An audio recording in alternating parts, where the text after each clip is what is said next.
We're east of the riverbed. And we're taking fire from the west.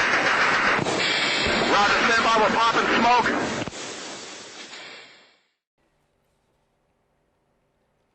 We're on? Yeah, we can be.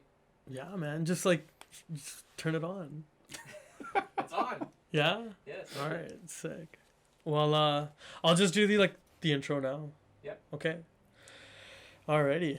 So, my guest today is a senior non-commissioned officer in the First Battalion, Royal Canadian Regiment. He has served overseas on multiple tours of duty to Europe and the Middle East. He is a veteran of peacekeeping and combat operations with the regiment. He currently serves as the Sergeant Major of Battalion Operations. Please welcome Master Warrant Officer Greg Whitman. Thanks for joining us today, sir. No problem. Can I shake your hand on camera? You can. There you go. I'll wash it after. You got hand sanitizer? Thanks for inviting me, guys. I'm really appreciative to be here and be one of your guests. And I'm really grateful to finally have you on because we were talking about this over the summer. That's right. And I remember approaching you about it and you kind of stopped me mid-sentence and you're like, yes. And I'm like, what?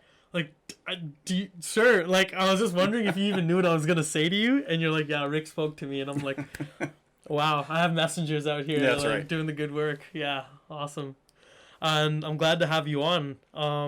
So there's so much to talk about here. One of the things we could probably mention right off the hop is that we'll both be going on tour together to the same areas, same location. Right. I'm looking forward to that and good old sunny Kuwait. One of the reasons why I told you, I'm like, you need to speed this up. We need to get this interview going because we'll both be wearing a different uniform and enjoying the sun. Oh, yeah. Yeah, definitely. So I'm glad we got time to do this now. So this isn't your first tour at all and probably isn't your second one. No. So there's a lot to talk about here in terms of that. But let's start with where'd you grow up? So I was born in Halifax, Nova Scotia, so I'm a good maritime boy. My father is a 2RCR guy from the 2nd Battalion, so he's an East Coast guy as well. So most of my upbringing was in Nova Scotia and New Brunswick, so in Gagetown with the 2nd Battalion. Wow, Army brat, that's legit, right. Yeah. So a family tradition, I guess, as a Royal Canadian. So, so I lived there, or I was born there, and then went to Gagetown for most of the rest of my elementary years, as we like to call it. And then my old man was told he was posted to the 1st Battalion, and he chose a different route, and he went to the Canadian Force Recruit School in Cornwallis. So then I grew up in my high school formative years in Annapolis Royal when he was posted in Cornwallis. And then soon after that, I joined the military. Did you want to join because of him? Was there anything in particular? When I think back on it, I don't particularly think that way, but most likely yes. Mm-hmm. I think after seeing what he did for the country and what he did teaching and how he served, I think I kind of enjoyed it. And it kind of was the sense of adventure because back in the 90s, it's not like we made a lot of money. I made $18,500 a year. Lived in G101 and the shacks there in November 5 block, So I looked at it as a way, an adventure, a way out of the house, I guess. And then I joined and never looked back. You're not the first person that kind of grew up in a military context that I interviewed, but just going back to growing up with a military father and stuff, did he bring you out to certain events and stuff like that? Did you go to Remembrance Day ceremonies as a kid and stuff? Nope, I never did any of those. I always did Remembrance Day as part of school, and then later on as I grew up, I joined cadets. So I always did. You joined cadets? I did the Remembrance Day ceremony as a member of the cadets. What kind of cadets did you join? I was Army cadets, of course. Army cadets, okay. Which is surprising because in Cornwallis, it has a heavy sea background. So the sea cadets were the main cadet corps, but I was like, nah, I don't like boats. I'm not a tadpole. I don't. As much as I'm a maritime boy, I don't get seasick, thank God. But it's more of I couldn't see myself being in a tin can, rolling and pitching in the water, and then just thinking about going underwater and not in a submarine type thing. So I was like, I like shooting guns. I like blowing stuff up. Did you do that growing up? Kind of, yes. If you ever get to talk to any of my friends like from high school, and everybody plays guns, everybody plays cowboys and Indians, right? So, yes, I did put campaign on. Yes, I did go around with my dad's helmet on and stuff like that, stealing his web gear. So, I did those things. So I can't lie. I could try, but it won't work very well. Was joining the military like your first job? Kind of. I did like the normal stuff you do when you're a young kid. You try to find money. You do lawns. You know, you babysit. Bag boy at a Shopper's Drug Mart or any of those things, like those little things. And then I was like, yeah, it's not for me. You know, I tried to get a job. I'll give you one good story. It's kind of funny. So in Gagetown, at the McDonald's there, I'm like, oh, easy. My buddy works there. He's like the assistant manager. He can get me a job. I'm out of high school. I'm just looking for, money to buy beer type thing, you know. And I was like, yeah, I'll go work there. He's like, Greg, they won't hire you. You're not a student. They won't pay you that. You're overeducated. I'm like, how can I be overeducated with a high school education? But I'm like, okay. So I applied, and they're like, yeah, no, beat it. Like, no, not going to work. So I was like, that was it. I was like, you know what? Screw it. I'm not going to flip McD's there. I'm going to join the military fully and say screw this and get out of here. And that's what I did, and here we are. That's funny because I actually worked at McDonald's. See? And like my next real job was like joining the military. Oh man, that's wild. So you get into the army at that time. What year was this? So I got in the reserves in '93. Okay. So I did 2 years in the reserve in the West Nova Scotia Regiment, and then a year in the Royal New Brunswick Regiment, and then technically then it was a component transfer, but I went off to battle school and started all over as a private and redid everything. And which was normal? Which was normal at that time. They kind of learned later they were spending a lot of money retraining people, so they kind of started going case by case. But then, so in '95, I switched over. I did the first course of RCR Battle School in Meaford when they didn't even have doors or door frames. And then, soldiered on and then got posted to the First Battalion in March of '96. March of '96. March of '96.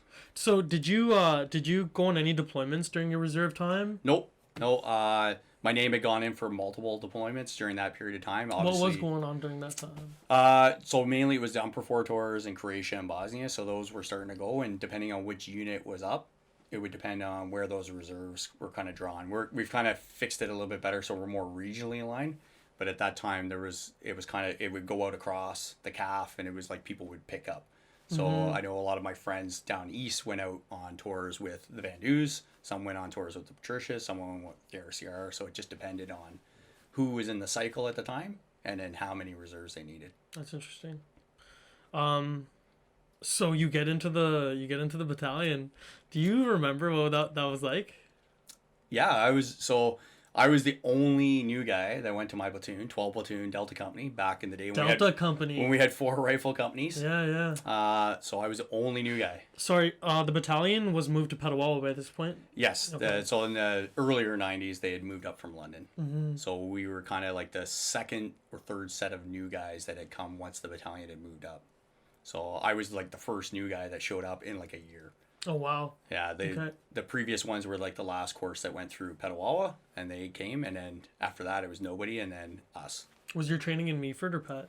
All in Meaford. All in Meaford? Yeah. Okay. So we were the first course, and then after that, well, UCU is still going now, still going strong.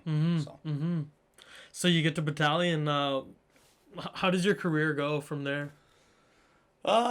So I did 3 years in Delta Company. So we stood it up and stood it down in 3 years. So post my first tour in Bosnia for Op Palladium, Delta Company went with Charles Company. And then when we came back, we obviously stood back down because the companies were pretty small at that time. There were about 60, 65, 70 guys in each rifle company. So it kind of just didn't make sense. So we collapsed the 4th Rifle Company and kind of gave a platoon each and beefed up everybody. We got to about 100 per company. So okay, right on. Kind of where we are right now, give or take. So it was good times. We were very tight-knit, as I was telling the guys after doing the inspection there not too long ago. Like I went to my old room. I said, hey, our entire platoon used to be in the M block. So that was 12 platoon, you know, and M and N and O, and they all had, each platoon had its own block. And then you had the odd, you know, the senior guys and the Echo guys and Foxtrot guys would have the single rooms, obviously, because they're more senior guys. but we still had the shack master corporal, the mod master corporal that kind of kept us all in line. But we never locked our door. We all hung out. We all took care of each other. Every weekend, you know, we partied in the shacks and then went out to the bar or whatever, or we'd do trips to Ottawa or Montreal or even North Bay because we were running out of places to go to, you know, so it was good. It wasn't like you were just working together. It was like you were living together, you know, like. That's right. And it's kind of one of those things when I look at it now and I try to explain to the guys, I go, it's a different mentality. It's a different culture, different kind of upbringing. People are more individualistic. They're more online. Well, we didn't have that. We didn't have cell phones. You know, yeah, you might have watched a movie together, but we'd hang out, we'd talk. We even traveled to work together. It's not like now everybody has like 1 or 2 or 5 cars. We had 4 cars in the platoon. So 4 guys owned either secondhand cars or third-hand cars or junkers that they paid a little bit and got it on the road. So we would jump in like the back of one of the guys' S10s, drive to Y101, so we were there for PT. One of the guys had like a Geo Metro that like you jam 4 people in it, it's bottomed out type thing, right? So it was kind of a different way. Like we traveled together. We used to drive down east together to go visit family on holidays. So I think some of that still exists, but definitely without the smartphones and being so connected, like globally, the world's back then, man. Like that human to human interaction, I feel like it was so much more rich. Yeah, it was kind of it's weird, and it's funny too because even the next new guy that showed up to my platoon had known me from the reserves, so it was kind of like he got stuck in our platoon, and he just wouldn't leave me alone. Like, right? Like, he latched on because he knew me, and then it was finally, like, I was telling the guys a story of where I was, like, going to bed. Like, it's, like, midnight. You know, we got a PT in the morning at, like, 8 o'clock, and I'm like, okay, I'm going to bed. I'm tired. And I was, like, shut everything off. I'm crawling into bed, and he's still talking to me, and I'm like, Steve, like, get out of my room. Like, but, like, it's not, we never locked our door, so close the door, and then I get up in the morning, and the door opens up, and he just carries on the conversation, and it didn't end. And I was like, oh, God. You're a really nice guy, man. Yeah. So. Do you have a lot of friends though that from back in the day? Yeah. So like I replaced VJ Sealock. VJ Sealock is a battle school buddy. Oh, really? The same batch? Yeah, we were we started in the same section and we graduated. Like all 25 of us that had graduated were still close. So Vic Tebow was my battle school buddy. Like he literally was my battle buddy. You know, I can't pick him up anymore like I used to, and firemen's carry him, but you know, we got older and bigger, so it doesn't work out so much. But wow, that's awesome! I can't believe you replaced your buddy. Like, you know, when you got the new position. Where is he at, by the way? So VJ's at Army headquarters as the executive assistant to the Army Sergeant Major. So yeah, living life. That's Sergeant Major Hartnell. Yeah, that is. He's the executive assistant to Sergeant Major Hartnell. That's right. Good for him. I don't know if it's good for him or, you know. That's an interesting position to be in. Yeah, wow. That's awesome. So, you get to Battalion 96. You went on Op Palladium. So, Operation Palladium. Can you... I don't know really anything about it. Can you tell me? So, after the UN kind of days of, you know, you couldn't shoot, you couldn't do anything, they changed. NATO kind of came in and said, we're going to impose some stiffer rules of engagement. We're going to kind of sort this out. So that's kind of where Palladium came in. So there was a implementation force, which is I4, before I showed up for stabilization. I4, International Implementation Force. Implementation Force. Yeah, so they were kind of like the halfway between the UN and then NATO taking over, and then we carried it on with Op Palladium and S4. And really all it was to maintain, you know, the détente and the split between the Serbs and the Croats and the Bosniaks. So yeah, we showed up, we did our thing, and same thing. We were like, oh yeah, so we did all this war fighting training, and then you get over there and you're going to cafes and having Kaffee Schlagen, which is coffee with cream, which is I'm addicted to now, but it's okay. And you know, we've just a lot of driving around and just maintaining a presence. And then that carried on right up until the RCD battle group, right as Afghanistan was kicking off. Kind of they they handed off to the Europeans and said, "Here now." The S4 task. Yeah. Okay. So this area was what can you say about this area? Was it like a beautiful like landscape? Like I've never been. Well, it's like most of Europe. Like you look in the pictures, like there are beautiful mountains along the Croatian coast. Obviously, it's the Adriatic. You know, it's nice. You know, picture Italy and stuff like that. Same stuff. The infrastructure was a little bit old and dated, and some of it was destroyed, but it's all rebuilt now. The mountains were beautiful. There was like, the area is just great, and it's got a lot of rich old history. Obviously, the Balkans being like the pathway into Europe, kind of. So, lots of things to see, lots of things to do, lots of nice people. Got any favorite memories from that first tour of yours? Well, I met my wife on that first tour. I know that's where you were going with that. So, so I met my wife near the end of my tour in April in a place called Drvar during the Drvar riots, before the Drvar riots. So it kind of worked out. Yeah, so kind of met her. She was an interpreter for us. Wow. We chatted. That was it, really. And nothing really kind of played out during the tour. Yeah, we became friends and everything. And then I left, kind of. And then the 3rd Battalion showed up after us, and then they just carried on. So kind of one of those things where either it's the 1st, 3rd handing off to each other. So we kind of did that. Yeah, so I met her there. So that was a good memory. I'm still with her, so that's still good. That's amazing. Like, not to get too deep into that, but like the whole idea of deploying somewhere and meeting someone like that, and then like marrying a person from like that theater you were like serving in, it's like, not to sound cheesy about it, but it's kind of like a fairy tale like soldier experience, you know, in that sense. Like as we say, I got my war bride type thing. yeah, you know? like yeah, the war bride, exactly. That's a good way to put it. That's awesome. I don't think she'll like that part, though. I'll probably hear that one later. So yeah, so like any other kind of memories that you have from being in Bosnia, that first experience? it was good. Like I was a C9 gunner. How old are you on that one? Oh, gee, how old was I? It would have been 23 or so. Okay. So not too young, but young enough.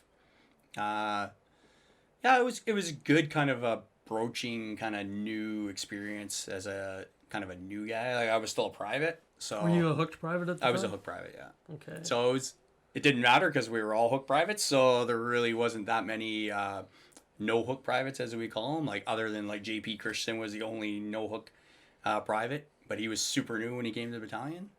I'm trying to think of what other good things that we did on that tour. Like other than the riots, which was kind of interesting to be involved. What's to do with the riots? There was a big riot in Mitrovica, or sorry, not Mitrovica, Drvar.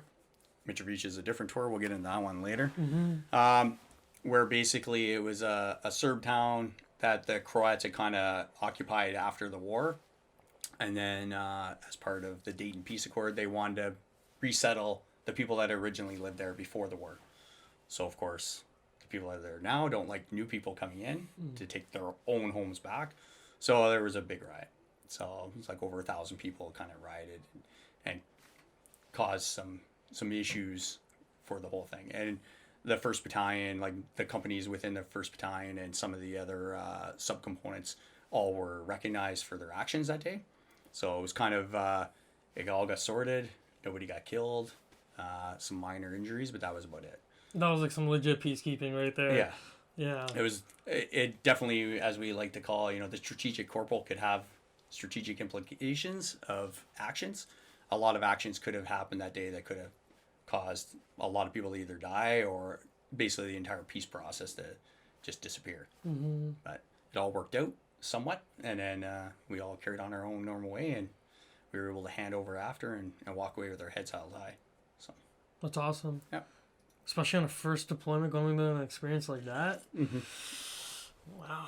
So, where did your career go from that point on? You said, did that tour end up being 2 tours for you? No. So then we came back from that tour. Like I said, we stood down Delta Company. I moved to the Duke of Edinburgh's company, the 3 platoon, and then we carried on. We did about a few more months of just the normal, get back into routine, start training, and then a new Operation Kinetic in Kosovo started kicking off.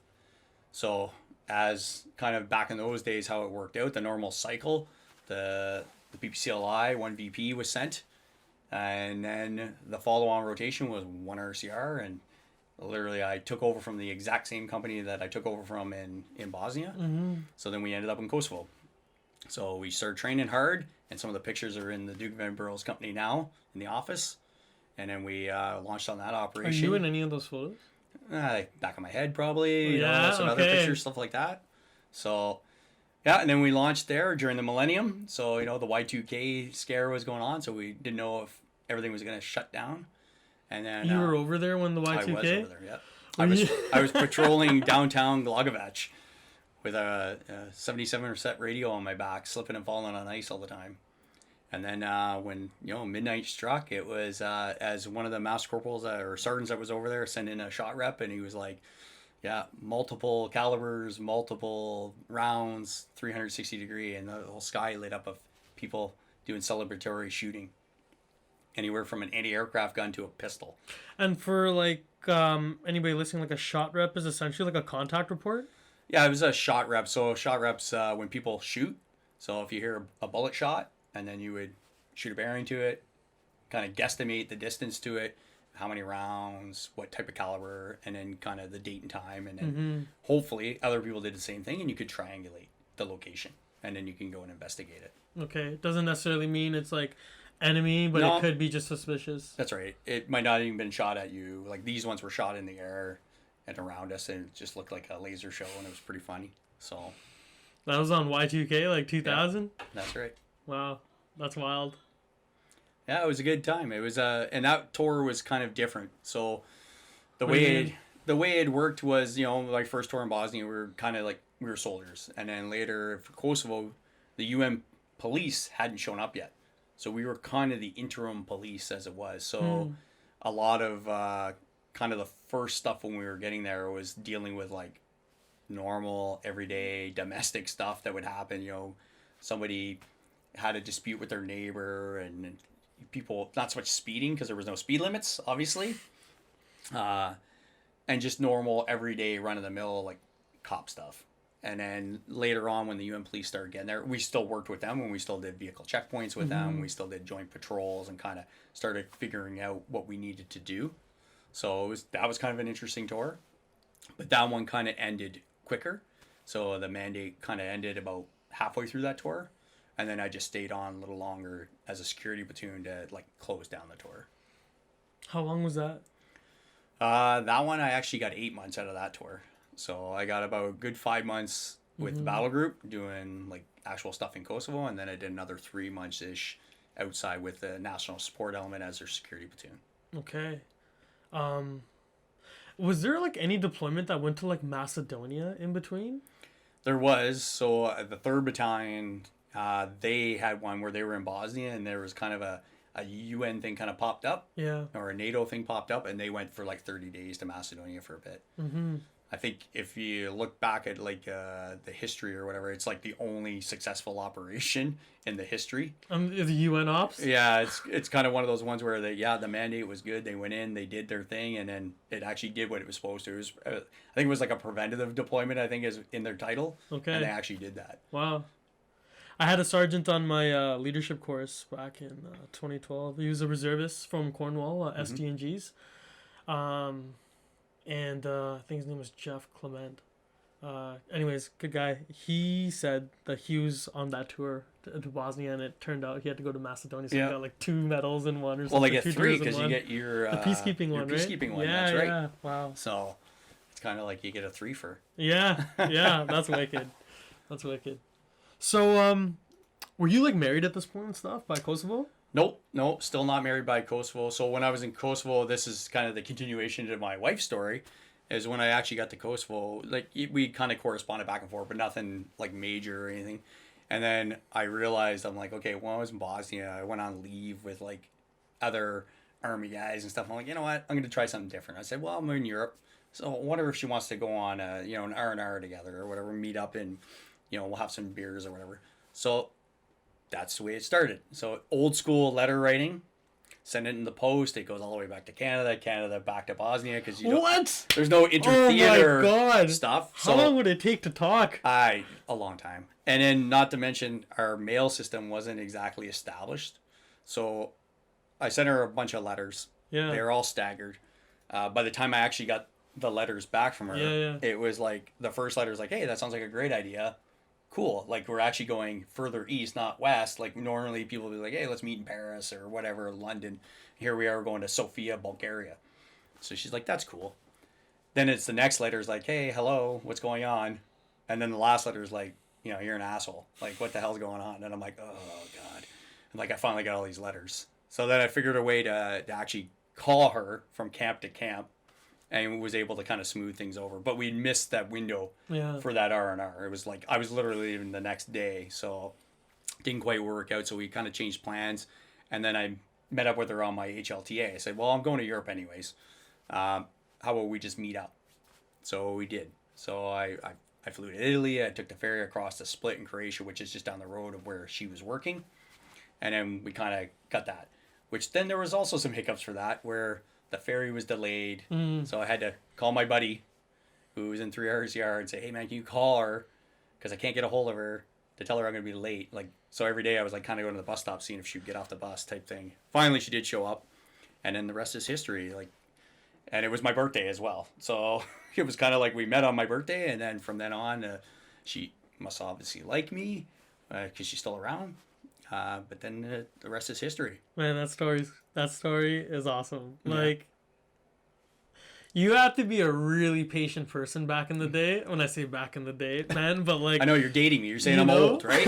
Yeah, Like before the Tinder, gray hair doesn't give it away. Before the social media. But like, man, did you have to have patience? Like, and that's awesome. I'm glad. Like that's that's amazing. I'm glad it worked out. Yeah, it was good. So you know, met in '98. Kind of started dating, as we'll say, in 2000, and then you know, it's 2020. So here we are.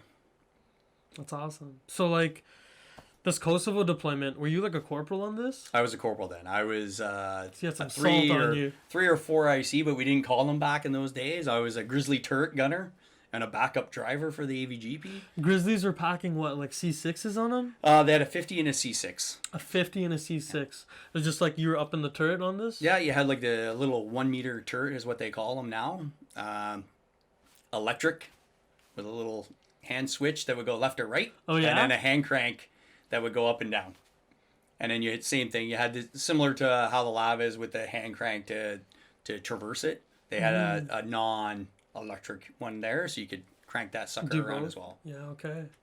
On the Grizzly. So you were like the gunner. I was the gunner. Okay. Yeah, were you like on your first contract, second contract at that point? Were you like thinking of like where was your head at in regards to your career at that point? I re-signed my second contract before I went away on that one because we were 3-3, and then you carry on for the rest of your 20 because I was on the old program, I'm an IE20 guy after, but I signed my contract. For anybody listening, that means like 20 years you get your full pension, or you get your pension. Part of it, yeah, you can be pensioned. Yeah. So I did. I re-signed my contract before that one. Then when I came back off of Kosovo, I had about another year and a bit, and then I signed, you know, the rest of up to 20, and then went from there. So it was good. I came back and then kind of went away on my leadership course, got that out of the way, and is this before 9/11? Yes. Yeah. Okay. Yeah. So I came right off that, did that, and then right before 9/11, went off taught on the Mattawa. Taught a reserve battle school, and then when I came off leave, we started doing some training, just normal, you know, kind of work up patrol school stuff, and that's kind of what rolls into. Like by that time, I'd already proposed to my wife, at that time my fiance, that summer, in London, England, and then in London, England, summer England. Leave or something, or yeah. So we went and met up, and then I kind of proposed to her. And then I came back to Canada, finished off that tasking, and then came back to work. And then by that time, we had already had the paperwork, like what they called back in those days a fiance's visa. You know, like the TV show 90 Day Fiance, very similar. So we had 90 days to kind of get married and then you had 90 days to prove that you were married. So we were like, okay, no problem. So we had planned that she would come that fall to Canada, and then we would go from there. So we already had it. The paperwork was kind of being worked on, and then here I am on Clement Hill doing a recce patrol, and 9/11 happens. So Can you explain, like, do you even remember, like, how you found out? And I completely know. So here I was, doing a 4-man recce patrol out and around Clement Hill, and then the CQ rolled up. So everybody knows an LSVW, how you can hear that thing for like half a friggin' county away with its brakes, the squealing brakes. So we heard the brakes and we heard the horn, and we heard the Stores Twice yelling at us to get out and get in the back of the truck. And we drove back to Y101. is that all he said? Yeah. Get in the back of the truck. Get in the back of the truck. The world has gone crazy type thing. And we kind of had already had an idea of what was going on anyways. So we got back to the battalion, and we were IRU. So the unit was all spun up anyways and put to 1 hour's notice to move. But at that time, we got rid of all of our AVGPs, and we were anticipating in Lab 3. So Sorry, AVGBs? Yeah, so our Grizzlies. So we just got rid of all of them. They've been divested, and we had no vehicles. So the battalion was kind of like, as I like to call it, we're not light infantry. We're not dismounted infantry. We're vehicleless infantry. We just didn't have it. We were in the process of getting new vehicles. We just didn't have them. So when we all got recalled back, it was like, okay, how are we getting anywhere? So buses and rental cars and trucks showed up. And then we started getting our kit ready and watching the TV of like the planes crashing into the Twin Towers. And then we just kind of sat on our rucksacks waiting. That was like that was on the day of? That was the day of. Wow. There's a lot, like I've spoken to a couple of folks now, like Warren Simpson, Warren LeBlanc and stuff, because they also tell me about their individual experiences of finding out and stuff like that. That's right. Did you know each other at that time too? Yeah, so Donnie was in Duke's company at the time. I think Jeremy LeBlanc was still in Bravo company, I believe, or Charles company. So I didn't really know them because of how the geography of the building is. For Duke's, you can kind of go through the side door. Yeah. And you don't really know unless you see people through the cages or you go to the canteen. So some of them, and depending on what rank, they were all privates back then. Even though I was a corporal, I was a Section 2 IC or a section commander usually most of those times. So you don't see all the other companies as much. So I did know Donnie because Donnie was in one of the platoons. So I would see him every once in a while, the young little private, So back in the day when you used to come to attention for corporals and stuff, now we don't so much. So I didn't really see all the guys that were in battalion at that time. Speaking of which, like that kind of culture and stuff of like coming to attention for corporals, right? Like, when did that change? I don't know. It's one of those things when you kind of look back and it's hard because like I've got time in and out of battalion a lot, so you don't really know when you see that, and I think sometimes it's not a bad idea, right? Like I got in when you didn't know anything, you were told everything, and you were told when to show up, at what time, what dress, properly shaven with a haircut, ready to receive orders, and we used to have parades like 10 times a day. But that's how orders were passed on. Now we have technology, you have smartphones, you have texts, you've got all kinds of other mediums to pass your message, and they're faster. So the old days of, the sergeant gets on the phone, calls down to the company area and gets a hold of a master corporal or corporal to pass on direction to the troops, or he comes down and has a parade and passes it on. We don't have to do that necessarily. And I find a lot of time would be wasted anyways of just preparing for parades, right? Like show up 10 minutes early for your 10-minute timing, which then turns into half an hour, which turns into an hour. Now you're getting up at 4 o'clock in the morning for a weapons draw at 10 o'clock, right? So it's not a bad thing. I think we've kind of moved away from the hard discipline era where, you're a master corporal, I'm a sergeant major, you come to attention at my door. Yep, that's good. You acknowledge, but then I don't need to have you come to attention and call me sir like every 5 minutes. That kind of just wastes time. But there is time when it's a little bit too loose, and you just have to institute a little bit tighter control. It's still the military, right? That's right. Like sometimes it's just easier to pass direction on quick. It's the same as I'm a very open kind of person in my leadership style. I learned way back when I was a corporal that it's not the right way to be strict all the time, and that other people have other ideas that sometimes are a lot better than yours, and it's easier for you to understand that these ideas will accomplish the same mission. Then I don't need to say, no, it's my way or the highway. They're like that, hey, that's a good idea, and we're going to do it. So it's kind of one of those ways that you look at things. Does it make more sense to be that authoritarian kind of guy and really, draconian? Or can I collaborate with everybody and still achieve the same aim? That's important to talk about, because like in our leadership training, that gets brought up, and I don't want to be quoted on the exact terminology we use to refer to the different styles of leadership, but like authoritarian is one of them, right? And then being, I don't know what it's called, but it's like loose rein, where you're very laissez-faire. Yeah, you're very Which democratic. is the other extreme. Like, it's The other too extreme, loose, exactly. right? And I feel like you gotta understand it's a spectrum, and sometimes you gotta move the needle depending on the circumstances and who you're dealing with. That's right. Yeah. And I've seen all different styles, like good and bad, and different people's approach. And I think you have to have all of them. Not as much as I hate saying it's tools in your tools box, but it's those skills that you have, and knowing when to be, okay, it's my way or the highway, and then knowing, well, hey, we can all get together, we can collaborate and go, oh, okay, yeah, what's your idea? Because everybody sees everything from a different lens, right? And it does bring up a lot of really good ideas. Like, people all read, people all watch TV, people search the internet. Like, it's, the catchphrase is Google it. You Google anything and you'll pop stuff up. Like, your own professional development comes out of Google. A lot of times you'll find stuff that other militaries are doing, other organizations, civilian organizations, that just how their leadership styles work better. And I've kind of changed my approach to how I was, because I was very authoritative, and I would be like, yep, this is it. This is how we're doing it.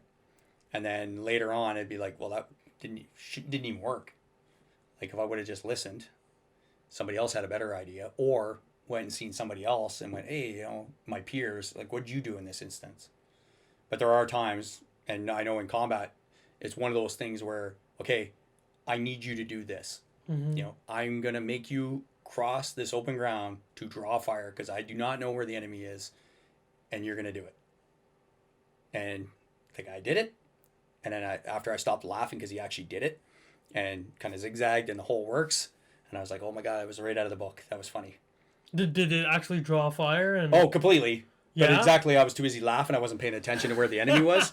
So I made him come back, and I'm like, Damien, come on back. So he came back, and he realized what I did. And he's like, you're an asshole.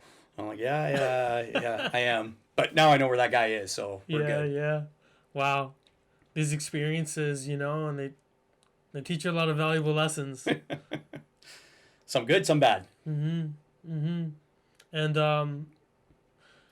I don't know where to go from here, because I want to talk about leadership with you, because there's so much to talk about there. And just going back to, like you said, you had like kind of a change in perspective there in terms of your style, how you wanted to go about it.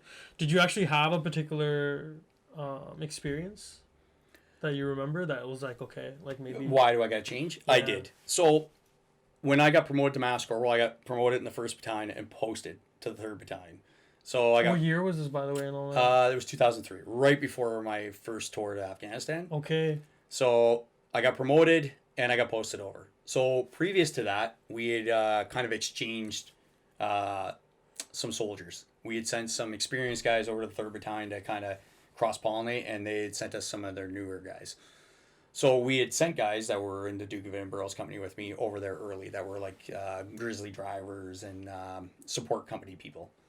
So when I got posted over, one of the first people I met was a guy who had been in Duke's company with me and now is in November company. And the first thing he said was, it's Whitman.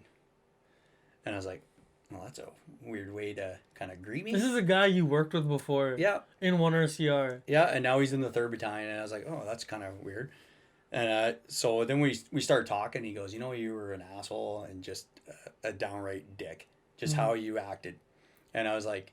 Is this the same rank as you? No, he was a little lower rank. He was one rank. He was a corporal. I was a master corporal. But I was like, yeah, I was. And I admitted it. I said, but I'm not that guy anymore. I've changed. I've kind of broadened my experience. I realized You can't treat people like that, you know. And I'm a big proponent of know your soldiers and promote their welfare.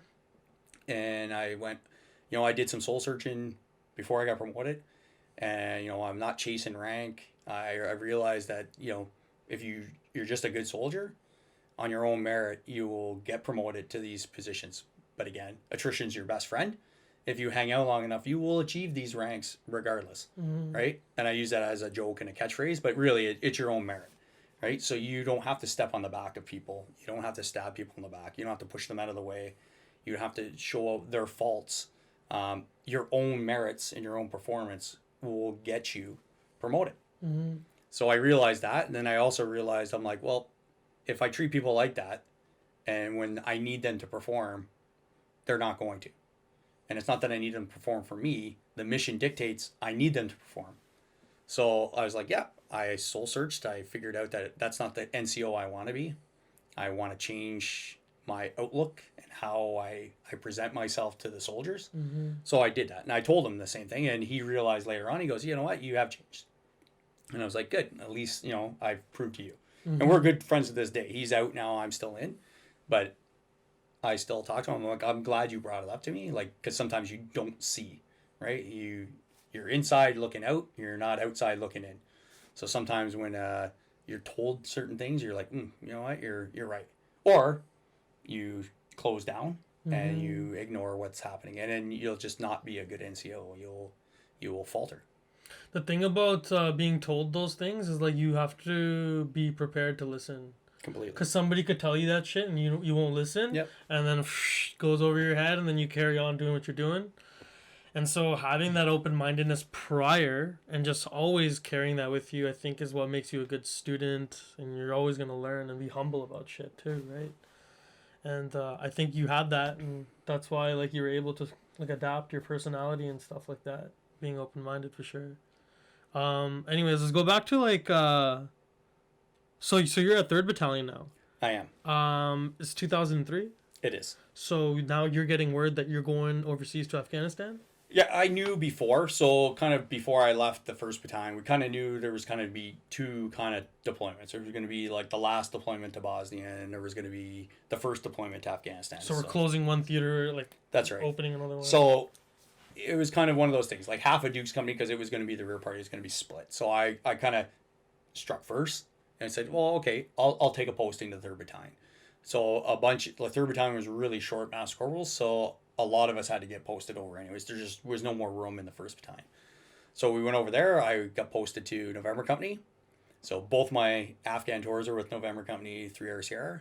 So I got posted over there. I was a Section 2 IC at the start with another good buddy of mine, Bryson Gray. So he was the section commander as a master corporal. I was his 2 IC. And then I had 2 other soldiers. So my section was small. We were so undermanned that year's battle school course actually showed up to battalion without doing their live fires. Oh, really? Yeah, they got a They waiver. got written off? Not written off because they were going to do it with us anyways. Okay. So they just came early because we were deploying out to Wainwright to start building ranges and doing workup. So got there, we did our thing, and it pretty much packed my gear and we went to Wainwright. And then officially, that's when we got notice that yes, 3 RCR will deploy as the battle group to Kabul. And then we prepped our guys. Sorry, what rotation is this? Roto 0. This is Roto 0. Now, Canadians were in Afghanistan prior to this? For the initial, 9/11 Yeah, so the deployment? Special Forces guys had gone in Okay. with the Americans. So were the Patricias there too or something? Yeah, the Patricias had went in 2002. Okay. 3 VP. So they had gone ahead too. And that was like a different mission though, right? That's right. They were in a war fighting, the global war on terrorism, like the first rotation. And then obviously 3 RCR originally, based on what its role was supposed to follow on. And then obviously the government changed that mission. Right? So then it was kind of like a break. And then that's when NATO kind of assumed the role of the International Security Assistance Force in Kabul. And that's when everybody was like, okay, here's how we're going to lay it out. So the Brits went in first, kind of started establishing it, and then the Canadians kind of followed on. And then we started assuming a bigger role. And then soon after that, Iraq started to kick off for the first war, right? So we were now heavily committed into Afghanistan, so it was an easy sell to keep keep doing that mission and just making it bigger. So you find out you're going to like Afghanistan. Like, what was going through your head? Where you're like, I'm gonna go fight, or like, what did you think? No, we knew it was probably going to be very similar to peacekeeping type thing. So and that's kind of how our mentality was when we first got there. Some of us in the battalion kind of realized that this is not the classic peacekeeping, but all we could fall back on is our previous experiences in the Balkans. So a lot of us kind of were like, okay, what do we need to do to prepare? So we did a lot of general patrolling, or as we call them, general security patrolling, vehicle checkpoints, and then soon after we realized when we got there, like our role was kind of to mentor and train the city police. So we started doing that. So handcuffing techniques, and like the basic how do you search a vehicle. So we started doing that. And then the mission started growing as it went, and it kind of, like, I kind of laugh, I was a young master corporal, so you're not read into the strategic idea. You don't even understand the operational idea of what the mission is. You really just care what's in front of you and what's left and right. So you're looking at the tactical kind of idea of the plan. Even for the tactical idea, like the orders that came down was like, go out and do good. And we're like, okay, well, what's that mean? None of this, okay, my intent is this, here's my scheme of maneuver, here's my end state. There was none of that. There was no real end state. It's just go and do good. So we're like, okay, no problem. So my first month, I did night patrols, general security patrols at night. And this is in the city of Kabul? In the city, yeah. So my platoon had kind of part of the city and then the western side, the western side of like kind of the desert. That was kind of the Kabul boundary. So we kind of had some urban, and then it kind of went out into, kind of some rural flats. Country area, yeah. So it was good. It was easy, very simple. 2 vehicle kind of patrol with 8 guys. Are you packing like 2 frontline ammo? Like, what do you? We did. So that was kind of the first time when we started changing the idea of carrying 10 mags. Of course, we're carrying 10 mags with a tactical vest that only carries 4 on your chest. So you guys are now rocking no more webbing. You're rocking the new tac vest. That's right. The CAD-PAT tac vest at the time. That's right. Okay, so like, what was that like too? So this is Afghanistan. Now you're getting a new vest to go with you to Afghanistan. Yeah, we kind of already had it before. We kind of did some trials on it, and then we got it issued. So it wasn't that bad, but we were prepared how we had it. It's just obviously depending if you're lefty or righty. Your utility pouch that's on your side is carrying your extra 5 mags loaded. So, of course, you can tell that pulls you down on whatever way. Mm-hmm. Sometimes you're counterbalancing it with your 2-cord on the other side, so it's not that bad. And really, other than wearing, like, plates in your frag vest, and we're driving. Most of the dismounted patrols are within the city and alleyways and stuff like that, so it's not that bad. Nothing's really overly crazy. It wasn't like our reconnaissance platoon and snipers that they were doing like Overwatch in the mountains. So they got to climb up, 10,000 meter peaks and stuff like that, and climbing mountain ranges. Ours was down in the low ground in the city. So it wasn't too bad. It was normal. And again, I did, nights for like 30 days. So it was cool. But then you come back from patrol and it's breakfast and then you go to sleep. Mm-hmm. Well, by 9 o'clock, it's too hot. You can't sleep. So you're getting a couple hours of sleep in the day, and then you got to wait for it to cool off, kind of get some more sleep before you go on patrol again that night. But it was good. What was your position? It was 2IC? Yeah, I was Section 2IC for that one. Section 2IC as a Master Corporal. What was that like, having that responsibility now in an operation? Oh, it was good. I crave it. Right? Like, I enjoy being in charge. Mm-hmm. So, there I'm not quite in charge, but I was a patrol commander, so either me or the sergeant would go out. So, it was good. Like, you go through your patrol planning. I enjoy being organized. I enjoy kind of coming up with the actions on and the drills and everything like that. And that's kind of how it worked. We did our thing. I still talk to some of those guys that were in my section then. Like, one of them's a dirty cop now and everything like that, but he still ribs me about, he's a C9 gunner and it made him carry a radio and a GPS and a whole bunch of other stuff. And I'm like, you're a private. You're my pack mule. So it's good. It was a great time. And then soon after, I switched. we started what is now called the Operational Mentor and Liaison Team. Well, back then it was called the Embedded Training Team. So the Americans had kind of talked to one of the Canadian generals, and it's like, hey, you have all these Canadians, we want some. So we formed a 22-member team, and we went over to the Americans, and we were under their global war on terrorism, and we were under a different mission, but still kind of under the International Security Assistance Force mission. What was that like? It was good. So it was, here I am, a brand new Master Corporal, kind of really just kind of got my feet wet as a Section 2 IC on an operation, and now I'm in what you look at now as a senior sergeant's job, mentoring Afghans who are all battle hardened. When you say these are battle hardened dudes, like, but these soldiers, were they like the Mujahideen folk we're talking about who fought like the Soviets, or are these people they were fighting Taliban? Some of them. I was in what's called the First Kandak to the First Bana, which is their first battalion of their first brigade. They were President Karzai, who was the very first president. They were his personal personal guard. They were his personal like battalion. Mm-hmm. Funny story is all the officers within that Kandak are somehow related to Karzai. Oh, really? So they were either through it's marriage. Like some tribal battalion. Exactly. So that's how he kept loyalty, right? Yeah. But they were the very first. So they were formed from a group. They were Pan-Afghan. So they were Tajiks, Uzbeks, Hazara, Pashtun. They were everybody. So they were all mixed together. Of course, they had their own little squabbles within, but all in all, they pretty much got along.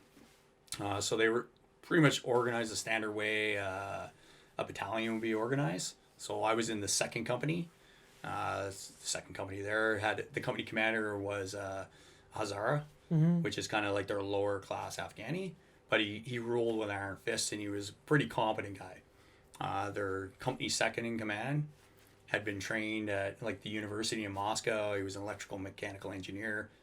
Now, this is an infantry company, so you can see how it's kind of a weird mix of people. The three platoon commanders or platoon leaders that they called them. One guy was an airborne signals officer, never jumped. Mm-hmm. Got a picture of him wearing his gear, but in front of a HIP helicopter. But never jumped. Never jumped. Okay. Another guy was an artillery officer by trade. And then the last guy was the only true infantry officer who was actually qualified up to a company commander. But we always used to kind of not give him a lot of credit because he was the youngest and seemed really immature. But later on, as we worked with him, we actually found he was very competent and just was never given the opportunity to kind of shine. Mm. But the company itself was very well run. The company first sergeant, which is similar to our company sergeant major, was like 28 years old, looked like he was like 50, but very competent, understood his role, knew what he had to do. And you have to remember that the Afghans were similar to like Warsaw Pact countries. They don't train their NCOs. They're just soldiers that wear rank. Just time in. That's it. So we for an NCO, okay. So that was kind of what our role there. Like when we formed this team, we were like, what do we want to get out of, like, what's our goals for these people? And some of the stuff was really, we looked at the battle task standards that we wanted them to achieve, and it was like, okay, what do they always do? They always got to drive somewhere to start an operation. So we're like, okay, convoy ops, or like basic marksmanship stuff, because inshallah, you're firing bullets, hoping it hits something. We wanted to kind of say, okay, if you point your weapon in this general direction and close it down and look through your sight, you may actually hit what you're aiming at and not waste bullets. So we're like, we're going to work on that. And then another thing we wanted to do was, because we had a lot of NCOs on this, we wanted to kind of develop an NCO kind of core within them and kind of understand what a sergeant does, what a staff sergeant, what a sergeant first class, because they used American ranks at that time. Kind of, this is what you do. Trying to bring that NCO culture. That's right. To their organization that never had that. That's right. Yeah, because that's important, because like in the NCO culture in Canada at least, there's leadership is involved in that. And to not have them have the responsibilities of an NCO in an army, and you just give that as a time in kind of rank, right. You basically eliminate all that concept of leadership from the ranks, and that's really important. Yeah, like our first trip to see them, so we go and we have tea with them, we have chai, we sit down with the officers, and we're like, okay, so what do you guys want to do for training? And they looked at us and said, well, what do you want us to do for training? And we're like, no, you guys come up with a plan and what you want to do. We did that for a couple of days. Every day we come back and just have chai and talk. until they finally realized that we weren't just going to hand them a training plan. We wanted them to develop their own training plan and figure out the same deductions that we had of what they required. And once they realized that they had ownership and it was their army and they could do it, they actually surprised us and came up with almost the exact same deductions that we had. And they were like, yeah, we need to work on this. We need to work on this. We need to work on this. We're like, okay, now we will develop that. And then once we were able to do that, like my team commander was former Lieutenant Colonel Portello, who was a lieutenant at the time. He sat down with the officers and they kind of drew up a plan. And then us NCOs walked away and went down and looked at their storeroom and how they were living and how they kind of took care of themselves. And then we were like, okay, what do you guys need to do as NCOs? Let's grab the platoon sergeants and the store sergeant and kind of work through that. And we did that. And then finally, when they realized what their roles were, they were like, they surprised us. So it was a interesting tour to kind of break my feet as a new NCO. Do you think it made you a better leader when you had to do that stuff? Oh, I completely, like, to mentor and kind of advise a foreign army. And you kind of take, it kind of makes you look inside of how our system is and see is there ways that we can make our system better and kind of transfer our knowledge onto them. And a lot of people always look at it like, well, now you're training a foreign army in our ways. What, do you think they could turn around and use it against us? Of course, like any military could if they change alliances or whatever. But most of the stuff we're teaching them isn't secret. It's all stuff that you could read on the internet now. And a lot of stuff that it's just there, right? It's leadership skills and leadership ideas. It's nothing secret. Like, we refer to them as principles. And then, like, when I think of anything that's a principle, it's usually like a type of knowledge or a skill that's been developed and widely understood. Like, and that's, like, maybe not the best way to explain it. But when I look at principles, I'm looking at something that's been applied. And it might not have been the first person to apply it here, but this could be applied somewhere else on the other side of the world. Just called something different. That's right. And that's what we just call principles. And I'm not a big buzzword or catchphrase kind of guy because they come and they go, right? Yeah. And I kind of laugh as the generations roll around and you see it.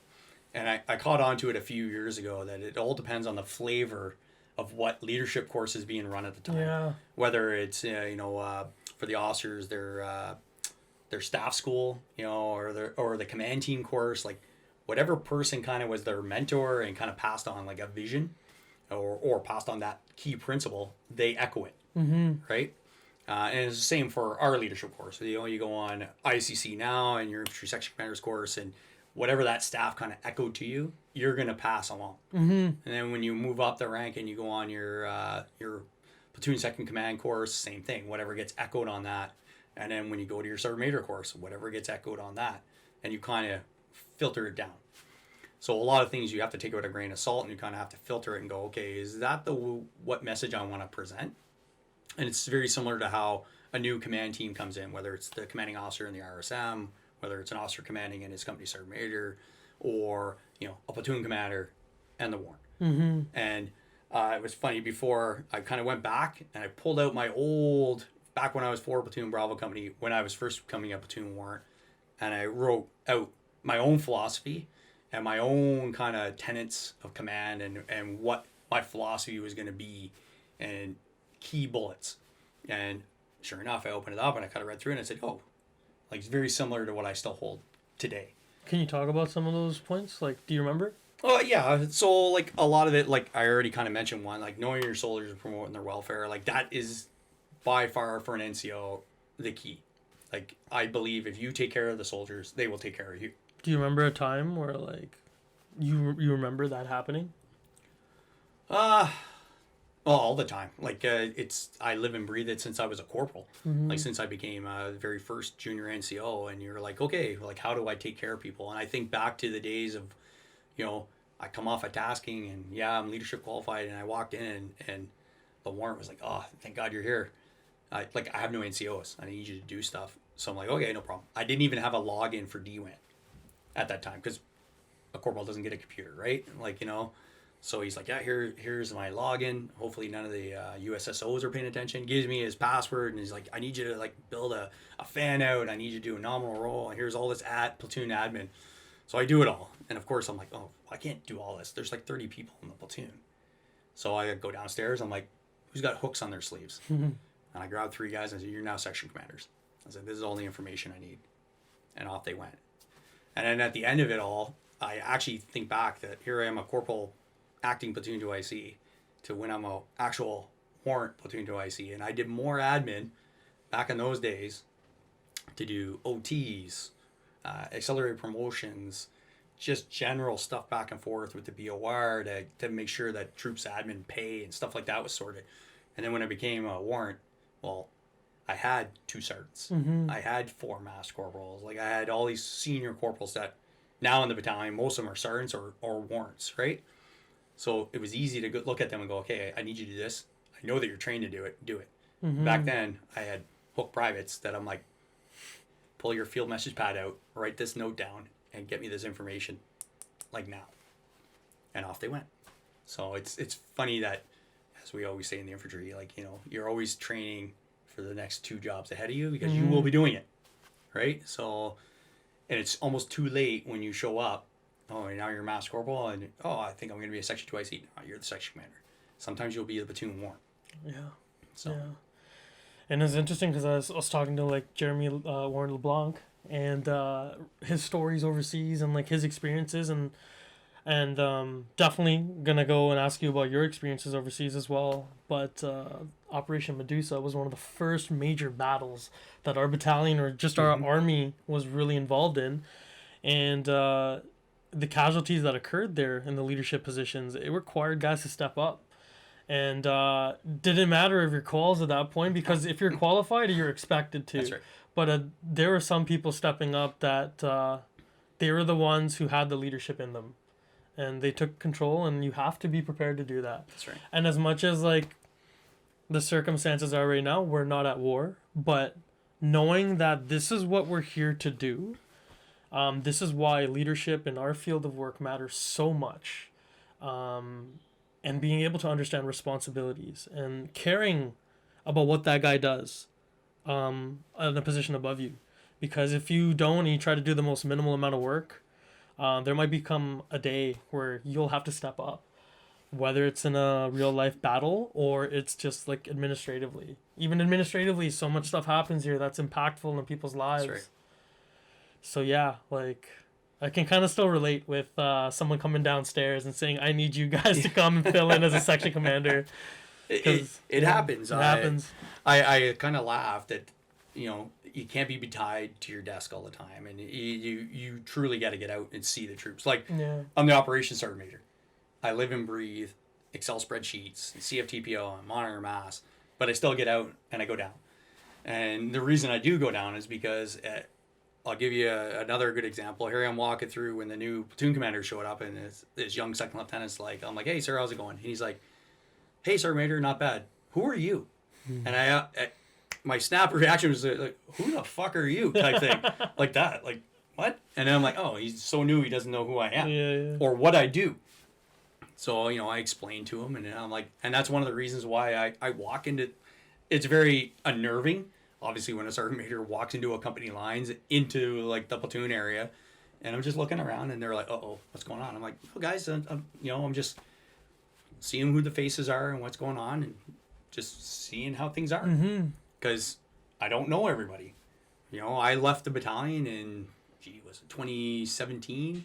From 1 RCR. Like, I came back to 1 RCR in 2012. I left in 2014 to 2015 to go to brigade. Then I came back again. So I had like short in and out.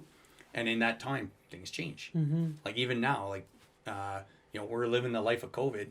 You don't see everybody every day. We're lucky we're started to bring people back to start launching them for operations. But again, I don't see them all. You know, to go out and be safety staff, it was good because I was able to rotate around and see most of Bravo Company. I still haven't seen most of Dukes or most of Charles. I know some of the Echo guys and some of the Foxtrot guys because they usually don't change as much. But again, it's one of those things. Yeah, you can walk up and down the hallway, or you know, go and having lunch in the canteen. So again, people are like, "Oh, why is this sergeant major having lunch?" It's just so I can see and understand, and you can feel the vibe, right? So you kind of understand how people are taking things, And if you don't have that kind of closer contact, you won't understand problems when they become bigger problems. Mm-hmm. It's better to get them when they're early than when they get out of control. Yeah, for sure. So, let's go back to your career here. In regards to 2003, you're in Afghanistan. Mm-hmm. How long did you spend there on your first deployment over there? So I stayed. We got there in the fall of fall 2003. We left around the February-March timeframe in 2004. I was like on one of the very last flights out. And the general's like, finally, he's like, okay, you guys are done. Like, handover's complete. Get on the plane. And then off we went. And then got back to 3 RCR and then kind of took some leave and then kind of carried on. So, did a tasking. I did my recce course, which was like a Pathfinder follower course, which was terrible. I not that I regret it, but I wanted that course forever. But it was arduous as it's Pathfinder and you're following them carrying. You're their pack mule, right? Why did you want that course? So I go back to like even when I was in 1 RCR, like I did a long time in a rifle company. Like I did 3 years in Delta, I did 5 years in Dukes, did all the jobs, right from C9 gunner right up to like stores. Like I did SIGs, like I was in transport. I did everything from a driver, vehicle gunner, like up to 2 IC, section commander. I was in weapons dad, did all those jobs. So there was like nothing left to do. I kind of, not that I mastered anything, like I never sit in a job long enough to master it, I don't think, but I just done everything. I was kind of getting bored, right? When you're sitting in a rifle company for a long period of time, you get bored. And when I get bored, I get in trouble, right? So I was like, oh, it's time for me to go.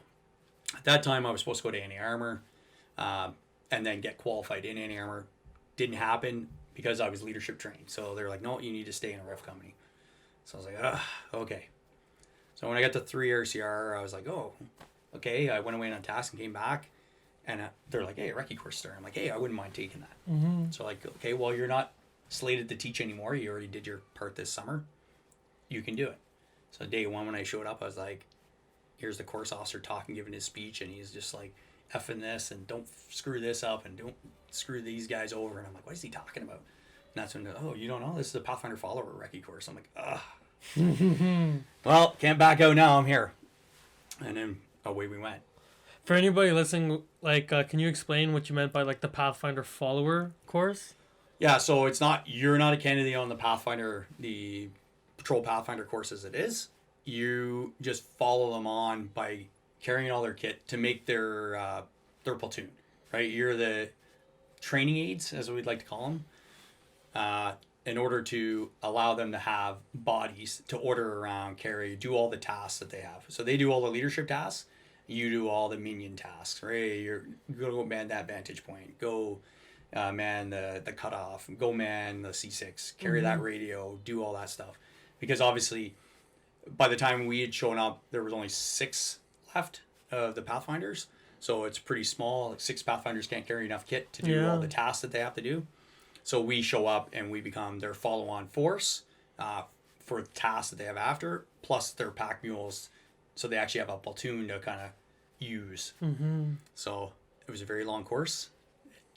We basically started in the fall and ended almost at Christmas time, and then came back to battalion, and then soon after I went to recce platoon. Okay. So as a patrolman or a patrol 2IC? So I was a master corporal at that time. I was leaving. By that time, I was in November Company as a section commander. So then I went to 3 RCR recce platoon as a Det 2IC because at that time the recce platoon was a lot smaller. It was only 16 people. So I was a sergeant, a master corporal, and 2 patrolmen that were corporals. So I was kind of had a fire team partner, and I was the Det 2IC. And then they kind of were knowing that by that time they were next year going to deploy to Afghanistan as a recce platoon. So we started kind of training that way. And then off we went. We started doing our thing. And it probably one of the best platoons I've ever been in. Because obviously you're with the best soldiers in the battalion. You have all the equipment. You're kind of more initiative, everything like that. Has anything changed in terms of what people think? The battalion's outlook towards recce platoon to combat support company, because how I perceive it and how a lot of folks I see nowadays perceive it is like that's where essentially your progression should go as an infantry soldier. Eventually, you would see. And it should, right? So, you start off in a rifle company. Like, if you're in a mech battalion, it's pretty easy, right? You're either going to be a lab driver or you're going to be a lab gunner. And then you kind of progress up. You get promoted, do some other courses. And then hopefully you get a support course, whether it's mortars or anti-armor or recce or snipers. And then you kind of move that way. And it kind of works it out because it gives you a break, right? So you see something else, the other side of the battalion. But it kind of gives you an outlook on there is something other than being a C9 gunner, being a rifleman charging a trench.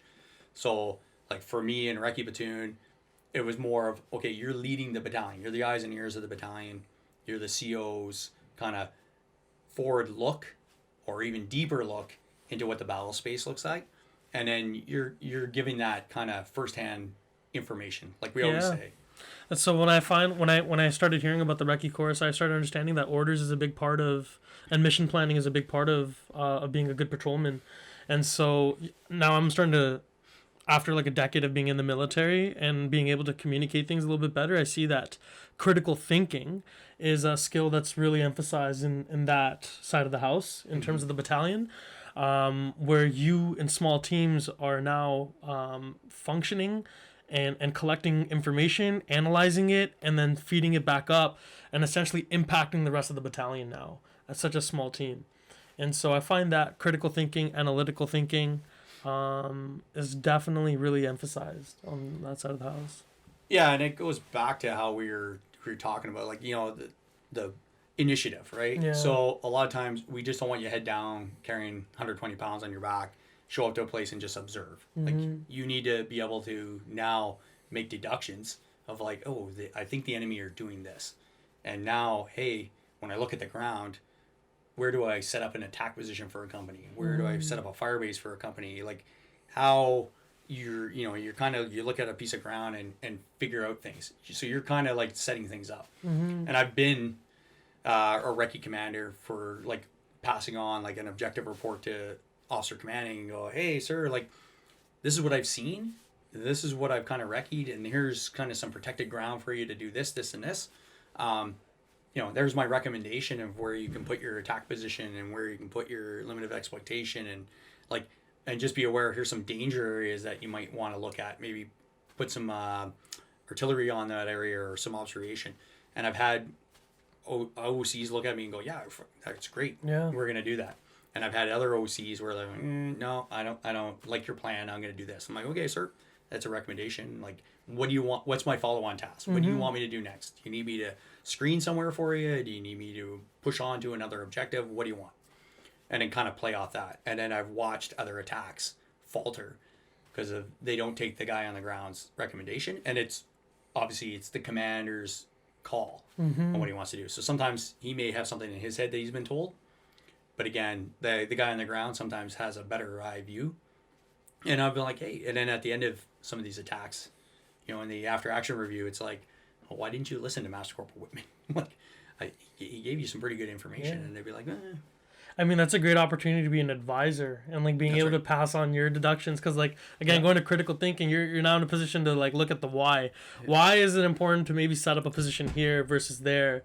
And then hopefully you can tactfully communicate that to the commander. That's right. And hopefully they're willing to consider that expert opinion, I would say, And I've given some bad advice too. Like one time we were teaching dismounted company commander course, and like we're in Gagetown, we're going down there, and I knew Gagetown very well, and there was a certain area where it's like in an Erebus, and in Erebus it's like the jungle, like it's very tightly woven trees. And I was like, okay, so I've sent like a det to the left, I've sent a det to the right, and then I'm observing the enemy forward, and I'm like, ugh, like there's nothing. I've lost communications with the guys that went left. The guys going right have cut into the forest about 5 meters in an hour. I'm like, we're not getting a company through there. And I'm like, well, looking at the map, I'm like, we can go left, but it's unknown. I've lost comms with those guys. I don't know if that route's clear or how long it's going to take them. But that's the DS solution, was to go that way.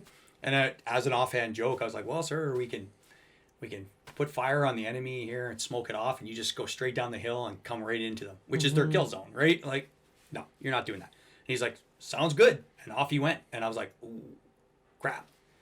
like, that's not what I meant. I was just joking. And he took it as advice, and off he went. Oh. And obviously that was a Freddy, and he was not successful in that attack. And I was like, at the end of the after action, I'm like, sir, I didn't think you were going to take my advice. That was a joke.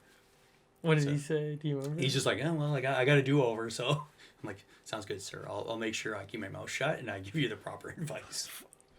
So I was like, sorry, it was kind of like a should have thought before I spoke type thing, you know? Yeah. So when we think of analytical thinking and critical thinking, sometimes thinking without talking is probably sometimes better. Yeah. So. Yeah, 100%. Thanks for sharing that, though. Like, it's not easy to communicate sometimes, like, these screw-ups. Yeah. Hey, we all have them. Yeah, right? 100%. Like, and you only learn from it. So Yeah. it's better to, as we always say, you sweat in training so you don't bleed in battle. Mm-hmm. It's for that reason. Like, you make mistakes. That's what our job is in training. Training is about making mistakes. Do it over and over and over. Make every mistake possible so there are no more mistakes, and you've learned from every mistake, and then you just carry on.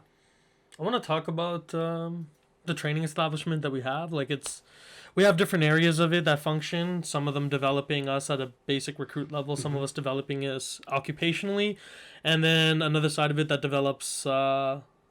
I don't want to say supplemental training, but like the continuation career training. Yeah, more specialist training and stuff like that. Yeah, exactly. And all these different establishments that we have. So we have like the Leadership Recruit School, St. Jean.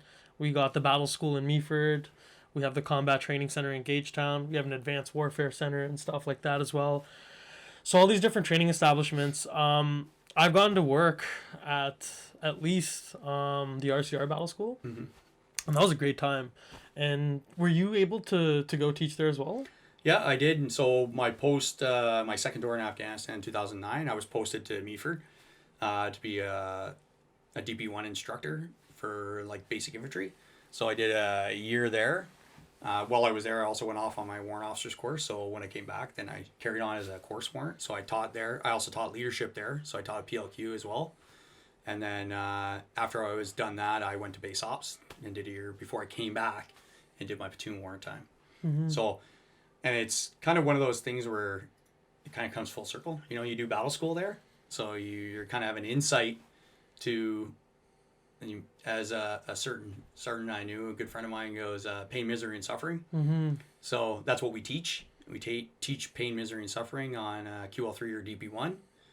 And people are like, you can't torture people. It's like, no, it's not torture. No, it's not. Everybody can do the basics. Everybody understands, you know, shoot, move, and communicate.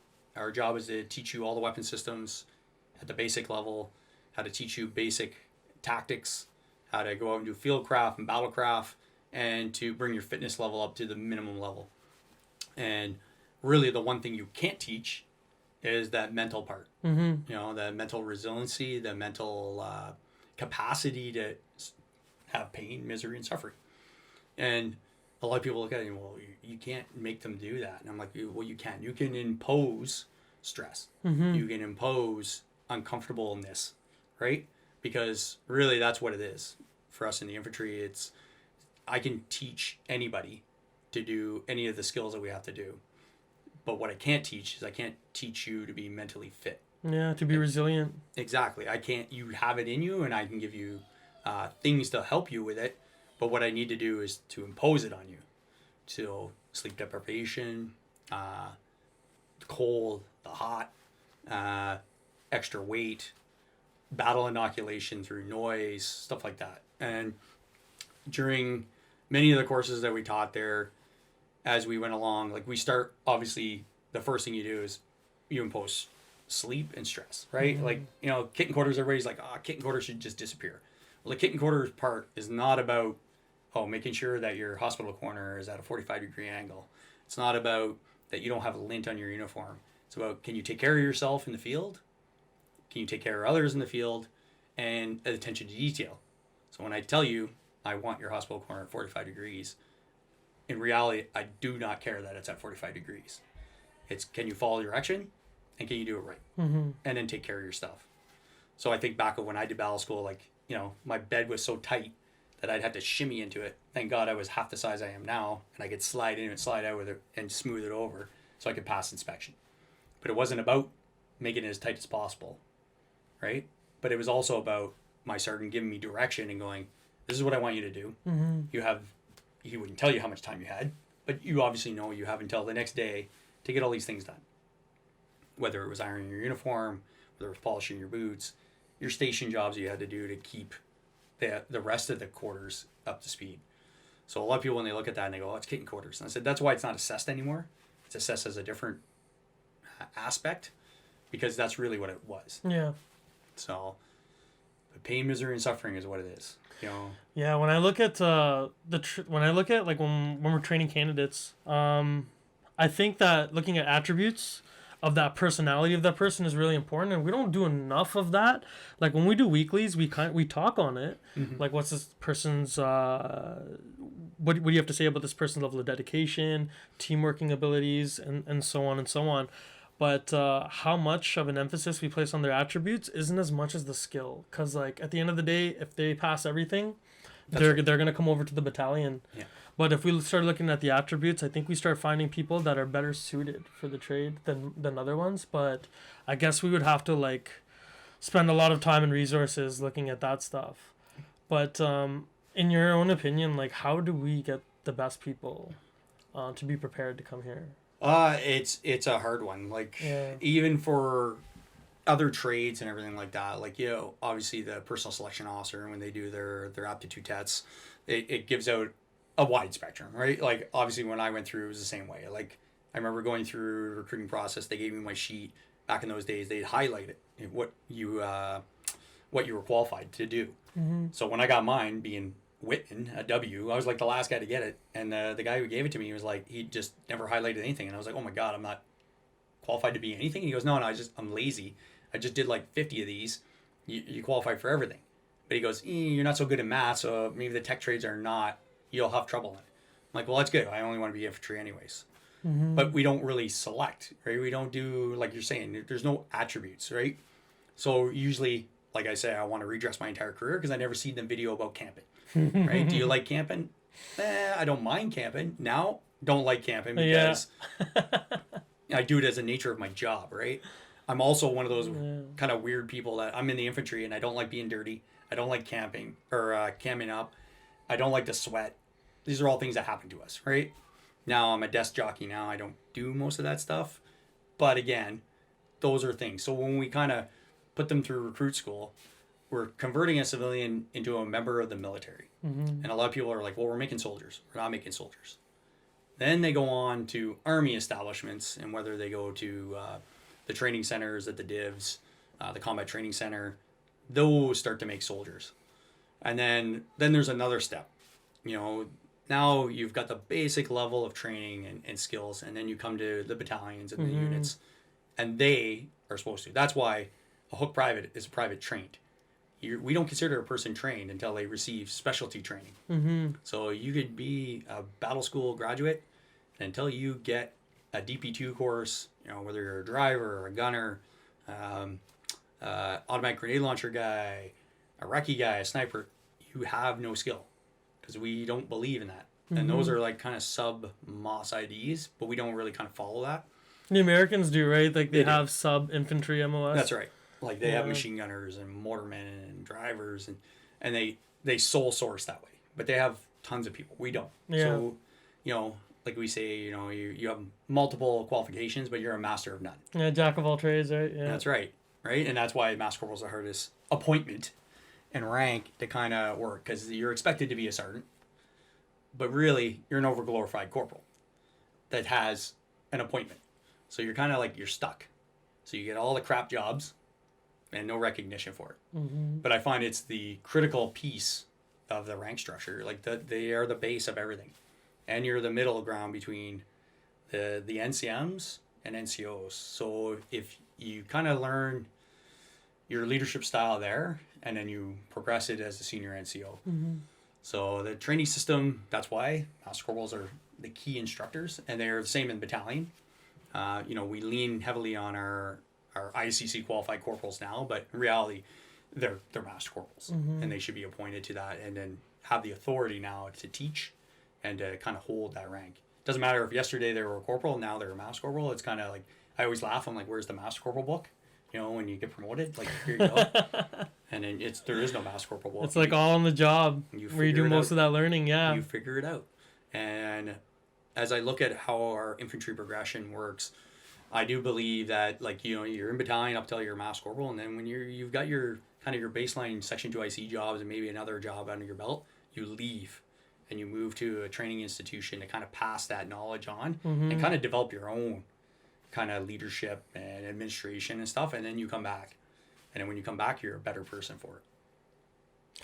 The only conflict there is that I don't know if it's any surprise to anybody listening here, but like at battle school versus the battalion, sometimes there's some indiscrepancies in terms of SOPs and what we're expecting the members to perform. And I remember like going up through the level 4 ranges this year when we got the fresh new recruits out of battle school. There was some hiccups because of, you know, certain aspects of the execution of the section attacks, how they were taking the trenches in a particular way. And I'm like, would it be too hard for us and the training establishment just to be on the same page and then just to eliminate the whole conversation of giving, I don't know if I want to say passing the buck, but just saying like, oh, these guys came from battle school, so we'll have to make sure that we have to like reteach them and make sure that they're on the same page as the battalion. Can't the battle school just have the same standard as the battalion? So this kind of goes back to how I believe it should work, right? So you kind of leave battle school, you show up, you do up till your master corporal, and now you go to a training establishment. So that's the reason why our permanent instructors are not there longer than a couple of years, right? So you're always rotating fresh blood in, right? So the whole reason why I got posted to Meaford post-tour. So I'm now taking my combat experience and translating it to the new kind of recruits, the new infantry recruits. And that's why we did that way. And even the rotation before, so the guys that fought not Medusa and from 1 RCR, they were the guys that were ahead of me. So when I got posted in, they were all pretty much still there. And some of them did leave because now they were promoted and they were going back to battalion to do 110. So it's kind of, it's a cycle, right? And you have to maintain that cycle. And the same cycle now happens, even though we're not doing combat operations, we are still doing missions that are realistic and compared to combat, because our battle group in Latvia is still training as if it was in Canada, just in a NATO context over there and under a Latvian brigade. So they still have to do the same things. So they're still training over there. They're still doing operations, probably with all the enablers and foreign enablers. So they come back and they bring that experience back. And then they should go and go, hey, this is, you know, you don't always use, hey, this is what we did last year overseas, or this is what we did. But you still have to follow what the training plan says. Right? So it's the basic levels of kind of what a section attack is. It's like, here you go. Here's the basics of patrol battle procedure. And then when you come to battalion, every battalion is different. Right? Like everybody knows in the RCR, like 1 RCR is the first and finest, the 2nd battalion is the second to none, and the 3rd battalion are the light fighters, right? So they're all different. And luckily I've been in 2 of the 3. So I've seen the 2 different types. And there's been quite a bit of cross-pollination, and that's why we do it, so that what may be good down in one place, when they bring it, say, hey, yeah, that works here, or it doesn't work here. Sometimes it doesn't. We try to break the personality into cliques so that you see different sides of the coin, right? So, and that's kind of good. But again, another kind of bad story was, here I was teaching my 2nd course in Meaford, and I showed up late. So I just come back from my warrants course. They're like, hey, you're going to go to this platoon. That's the platoon you're going to take after this course. So I'm like, perfect. So I'm going to be the course warrant of it. So I'm now the acting kind of course warrant / acting swing. And I'm kind of like floating, just waiting. And then we're going out in the field. And I'm like, I got my rucksack, ready to go. And I'm like, where's everybody else's rucksack? They're like, it's on the truck. I'm like, well, we should be carrying it. We should be carrying a rucksack everywhere. And they're like, well, we don't do that in Afghanistan. We only carry our patrol bag. So everybody's carrying a patrol bag. I'm like, well, there's a reason why we carry our rucksack. This is the basics. So you always carry that. You live out of your rucksack. This is how you do it. And they're like, well, we don't do that. So the truck will always show up and give you your rucksack. So sure enough, like these rucksacks were massive. Like they were like kit bags. They're full of everything. So I'm like, we can't do this. Like, no, we're not. We got to stop. Like, okay, we got to figure something out. So we kind of reset and we repacked everything. And the rucksacks were the size of this table, like, and of course we could walk a kilometer and everybody was toast, because I was like, well, no, they have to understand how to pack properly for dismounted operations. And it was like one of those things where I was just looking at other people and like, this is the reason why you don't bring stuff from an operation in now you've kind of training scarred them that they don't think they need a rucksack. I'm like, well, every operation is different. And even in Afghanistan, like the guys who taught us kind of our with combat experience were guys that were in 1RCR that were in Medusa, and they're like, hey, this is what happened on our tour. They're like, yeah, we fought our way in, we established ourselves along Route Summit, and then we kind of stayed in our strong points, and we didn't project too far out. So everything we projected out was like light and within a certain bubble. So I was like, okay, so here I am preparing to go with 3RCR. I'm like, I need to buy kit. So I was like, okay, I'm going to buy this chest rig. I think it'll work. I bought a backpack. I was like, okay, I bought a backpack to carry a radio. That's it. It wasn't like a huge backpack. I still have it to this day, and I still use it. So it took, a 522 radio in it. Not much else. And it was purpose-built for radio. So I was like, yeah, perfect. And then when I got there and we started, it's like, okay, good. We kind of work out of our vehicle. And then we kind of flipped. And everything we did, we kind of parked our labs and we walked. Mm-hmm. So I was like, this pack is not going to work. I can't carry anything but my 2-quart canteen, my Camelback and my radio. So when I went home on leave, I bought pouches so I could at least bring food and like some other pieces of equipment. So I was like, live and learn, right? Mm-hmm. Yeah, you take it with a grain of salt, but then sometimes you have to start forward thinking and going, what if this happens? What if this? Mm-hmm. And then sure enough, the same thing happened for like 110. So here they are learning off us to go on their operation, and it was a totally different area of operations. They were in tactical infrastructure as well. And we're like, you can't win. So that's why I think battle school and like the training center it has a training plan and it has the basics of what general warfighting is. The fundamentals of being the infantry. That's right. And being light is the fundamental. It's not quite light. So and there's arguments about light and mech. Okay. They're totally different and they're scaled different and they have doctrine that goes along with it. That's why we have like, combat team operations and battle group operations and how we do things. And then light infantry doctrine is completely different, but it's very expensive. And, requires helicopters and planes and boats and like the amphibious and the mountain roll. Like that's all Gucci cool training, but really it's a method of insertion to get them to the fight, where then we are all dismounted infantry, right? Like even when we get out of the back of the lab, that's why it's dismount, and you get out of the back of the lab and you're lab borne. You jump off the ramp. That ramp just happens to be a Lav 6, where an airborne paratrooper jumps off the back of a ramp of a C-130 into the air and then lands on the ground, and guess what? Now he's doing the exact same job as a rifleman. Mm-hmm.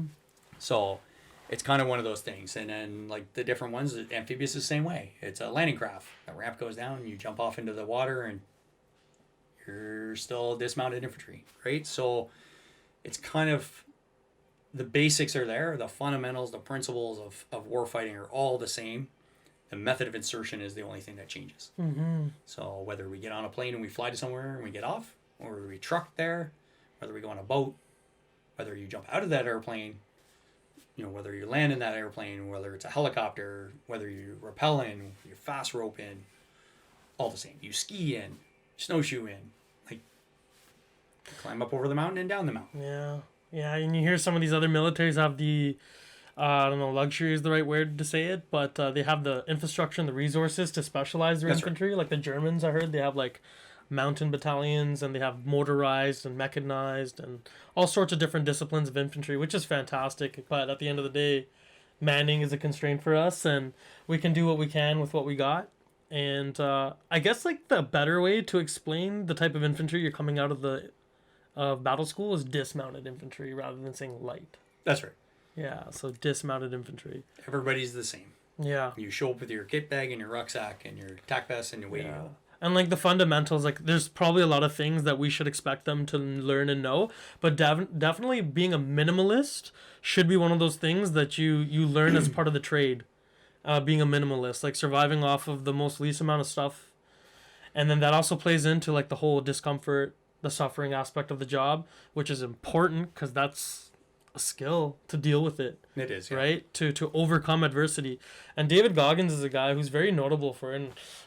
And me and the guys, we have like this kind of fairy tale, like kind of idea of Goggins, where we call him like the patron saint of suffering. But Goggins says something about all the resiliency techniques that you learn I mean, it's nice to know, but it's not worth anything if you don't apply them. That's right. And the only real way to apply those resiliency techniques is to go through adversity. That's right. Live Is and to breathe it. go through adversity. And I think like when you're not doing operations and if you're not really training, things like Ironman, I found is to be a place where I can continue to test myself in that kind of suffering or discomfort and stuff like that. But yeah, I guess like if you don't have that kind of perspective, then the training can just seem pointless. But if you think about like, okay, I'm not maybe getting better at certain aspects of the job that I really enjoy, like shooting. However, being in adversity and being in those harsh environments or being in a fatigued environment where you're sleep deprived, that's important still. And if you don't use it, you kind of lose it too to some degree, you know? Completely. Like when you look at the different things, and that's the reason why we have these events, right? Yeah. Why we have the Iron Warrior, why we have Bushman, Mountain Man, Iceman, like all those things are, yeah, they're supposed to be a camaraderie thing and a team building thing, but it's also to, make you fitter, show you that, yes, you're going to suffer, but you can suffer and survive and win. And that's what we're in the business of winning, right? Like we just don't train to be a mediocre army. We train to fight and win wars. And if we don't kind of go through that mental resiliency and kind of the suffering and figure it out, and that's why, like as we say, we're the queen of battle of the infantry, and the armored, our other combat support, combat arm, is the king of battle, right? And because they're the big iron fist, and we are the two big ones, and then we have the artillery that protects us, right? And the engineers that protect us. And if we don't fight as a combined arms team, and we don't all suffer through our own thing, and we are affiliated, like we have our other combat support arms and combat arms that are with us, and we all suffer together. Like I still to this day talk to and hang out with the engineers that were attached to us in Afghanistan.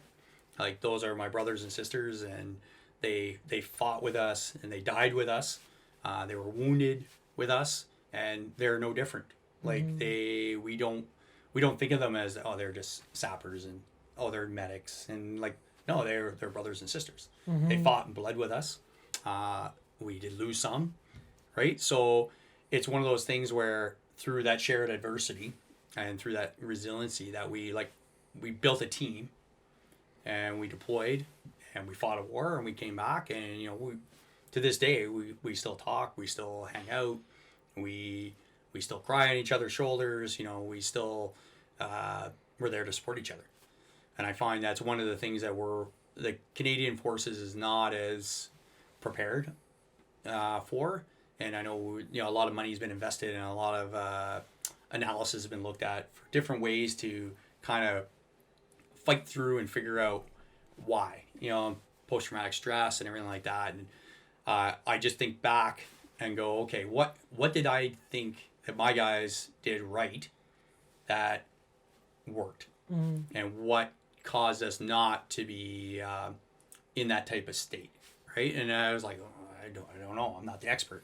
But after talking to different people, it's like, yeah, we trained hard and we did stuff, but I also kind of pretty much swapped out my entire section.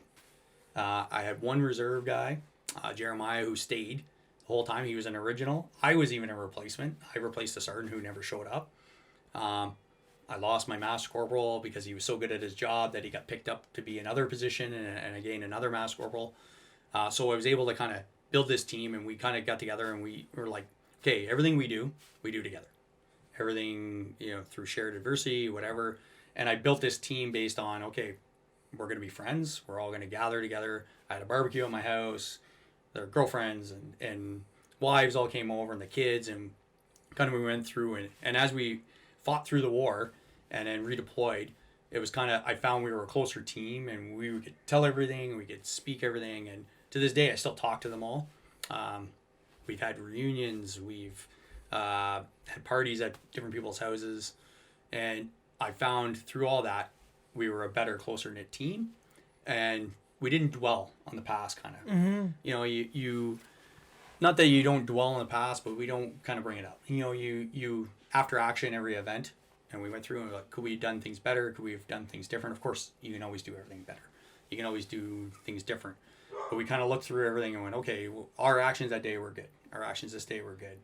This we could have done differently. Some of it is out of our control. Obviously, when you're told to go somewhere, you're ordered to go that way, you have to go that way. So you try to use all your drills and skills and your experience to say, okay, can I mitigate risk? And we did that. And I was lucky that in our platoon, we had an SOP that we would never use the same route twice. And, you know, we talk about it all the time for patrol battle procedure. You never go in that way and come out that way. So we did that. And we drove through the desert all the time. We never drove on the main roads. And we never got blown up IED'd that way. Almost all our IEDs were dismounted. And they were either outside of our control or it didn't quite happen to us in the way that the enemy wanted to. Which obviously it didn't, because none of us got hurt and none of us got killed. So we were kind of lucky. And it was kind of funny when we talk about how things play out. You know, everybody's about badges and stuff like that. So, you know, you get overseas and everybody's like, we need to get a platoon badge. Our platoon was such a diverse, let's say 4 vehicles, because we were 4 separate vehicles. You know, your headquarters, your Alpha, your Bravo, Charlie. I was in Bravo. What tour is this? This was for 308 for This Afghanistan. is your second Afghanistan tour? My second one. And, you know, it was such a diverse group of people. Like, you know, our platoon commander was young. He's a Guelph cop now. He was young, full of fit as fiddle, super fit. The Warrant, older guy from the 2nd Battalion. Lab sergeant, same thing, another 2nd Battalion guy. Very mech'd up, knew lab inside and out. First section was a guy named Dan, very quiet. We always used to make fun of him for his Pembroke leopard jacket, which is, you know, the checkerboard jacket. I had Bravo, so I'm totally different. And then Charlie was Rick, who is Rick Kirkland in regimental headquarters. So kind of like 4 completely different sections of people in different vehicles. And we all came together and were able to do stuff. But for the entire 7 months we were there, we could not figure out a patch. And I'm not a patch kind of guy, but we were like, yeah, whatever. And then by the end of the tour, because we were like, oh, what's our platoon going to be called? And this, you know, you have other platoons that are like, oh, we're like Lucky 2-3, and we're like the Double Deuce, and all these things. And we're like, we couldn't think of anything. And it only took until the end of the tour, by the time we kind of came up with a horseshoe. And on the horseshoe, each rivet was an IED event that our platoon was involved in that we survived. And then it was like, okay, should the horseshoe be up or should it be down? And it, you know, does the luck fall out of it? And I was like, okay, so we finally got that. And that was literally the week we were leaving.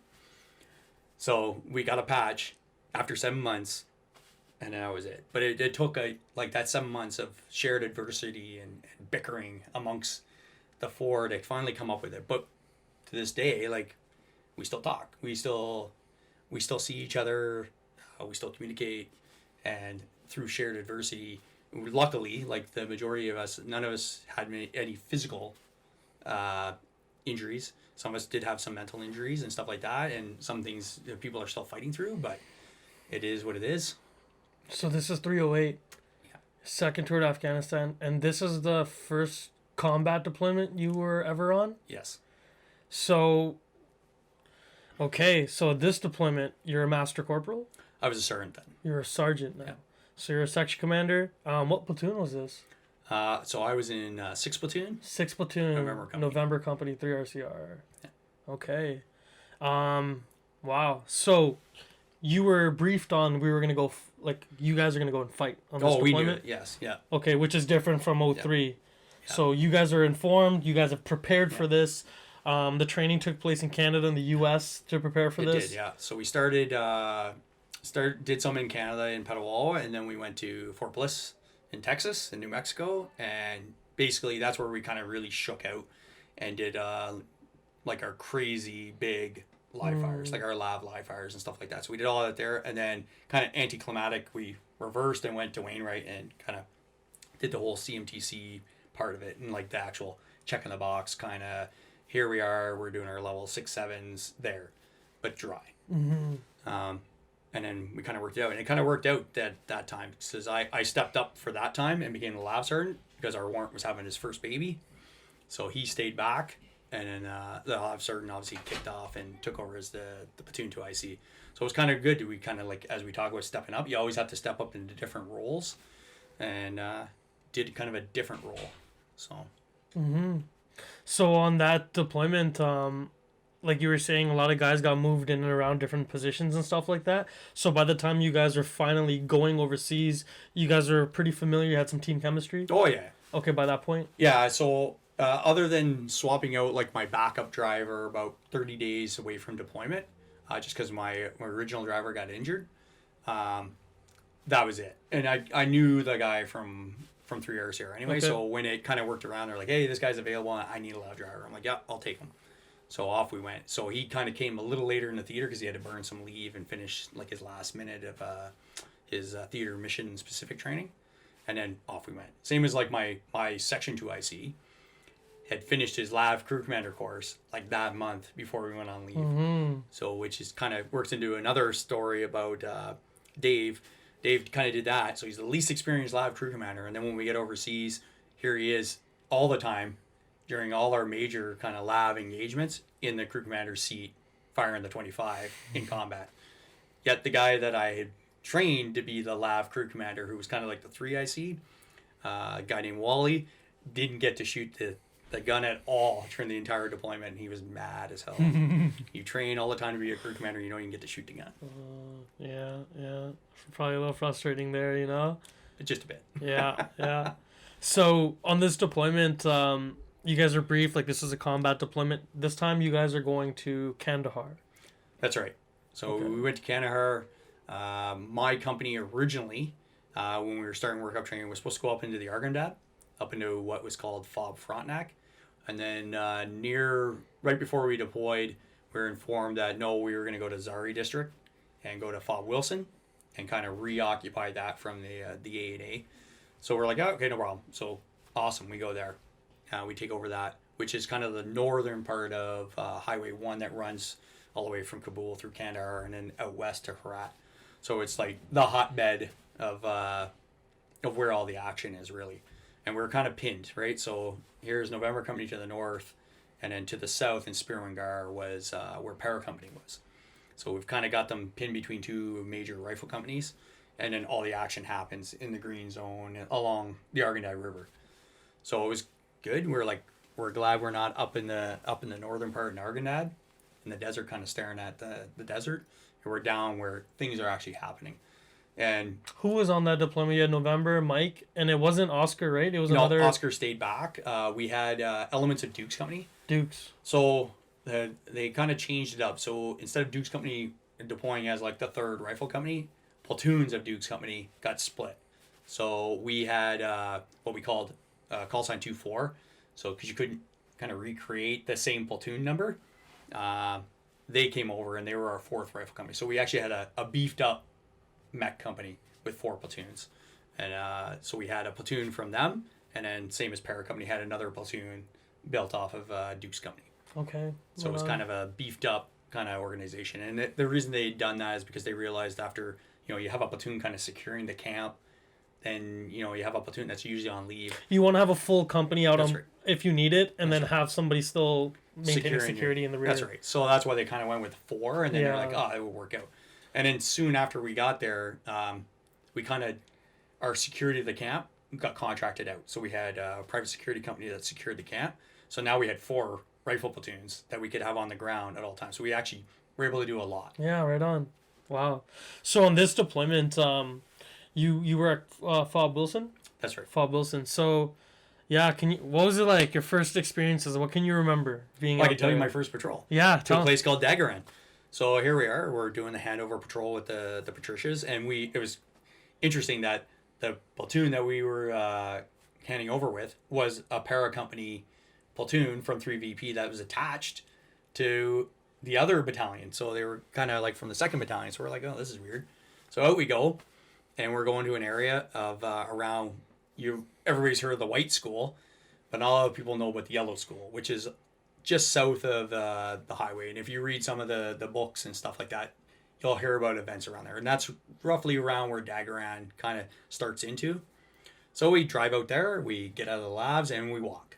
And basically we just walk south, kind of through what they consider all their IED alleys. So basically any hardpack road is IED, because they're the only fast routes in. So we kind of jumped over a rock wall and then kind of went through some cornfields. So kind of here we are. It's kind of, we're still thinking not peacekeeping era, but we're like, okay, so what are we gonna do? So I'm like talking to some farmer with a warrant. Next thing you know, the platoon's broken. We've kind of separated. And I was like, ah, crap. It's like, okay, well, screw it. Like, I know they're going this way, so we'll just kind of walk down this trail. So here we are walking down the road, kind of link back up, and then like the Patricias are like, oh my god, like, dudes, get off that trail. Like, it's probably IED. And we're like, nah, I didn't see anything. Like, we're good. Like, we've done our drills, right? We're searching, we're looking. There's no obvious signs.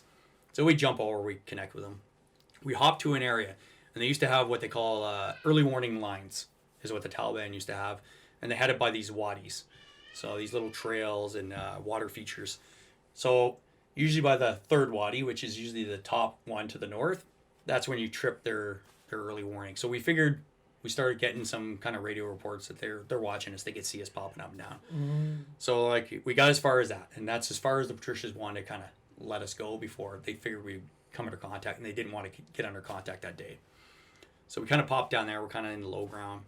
And then my medic's kind of like up looking around, and we're like, Joel, get down here, like stop being up there. And then they're like kind of edgy because they're near the end of their tour, right? They've been blown up and shot at quite a bit. So we're like, okay, well, what's the problem? They're like, well, usually by now we're under contact. Like, well, nothing's happening. I'm like, oh, nothing's happening. So they're like, that's good. Let's get out of here. We're like, oh, well, we're not ready yet. So we started doing the same thing. We're like looking, we're checking the ground out. We're like, okay, well, this is probably where they're observing us from. This is where I think they'll set up, and we're kind of doing our thing. And then that's when we started realizing, we're like, okay, for one, we just walked not that far, and we're like, I think we're carrying too much kit. We need to scale back our kit a bit. And then, you wear all the patches, right? And so you got your like ISOP patches and your IFF patches and stuff like that. And then our medic is wearing, obviously, his Red Cross. And all the kids are gravitating him, going, doctor, doctor, doctor. So they want stuff from him. So we're like, Joel, okay, you need to take all your stuff off.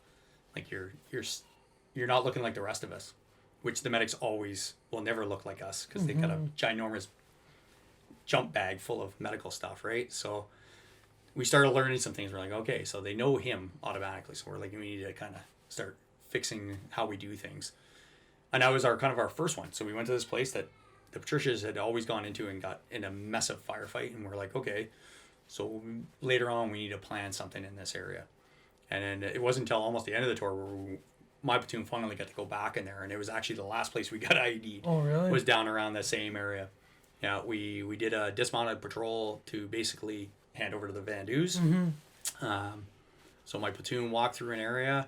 The engineers were sweeping. And then when we got through, we kind of walked through an area and it blew up. Like my section had got through it, and it was like everything kind of went dark behind me. And I was like, uh-oh. I think we just lost like platoon headquarters. And then they came out of it, and we're like, oh. And then when we started looking at the ground, we realized... Was the explosion like right behind you? You right felt it? Yeah, oh yeah. And that was kind of our last one. So we realized, we're like, oh, well, they initiated something. But how they had set it up, they just didn't think... Like, we didn't do what they wanted us to do. We didn't stop. We didn't position ourselves that we would have became casualties. We're kind of just walking through it. So we were able to get out of it, kind of set up, kind of exploit the site, and figure out what their tactics were, and then realize, oh, okay, yeah, they screwed up, but we know what they were trying to do. And then soon after, like, the rest of the operation developed, and then we got in contact, we got finished the contact, and we pulled out. It was kind of like, welcome to Afghanistan, Vandus. You get to see, this is what, it's not a daily occurrence, but this could happen. So on your handover, no contact, but like you're cautioned on like the danger areas of it, and then the handover you guys performed at the end of your tour, the contact happened. Yeah. And I was like, welcome to Afghanistan, Vandus. Here you go. Oh, man. Yeah, here's our stuff. We're getting on the plane. We're leaving.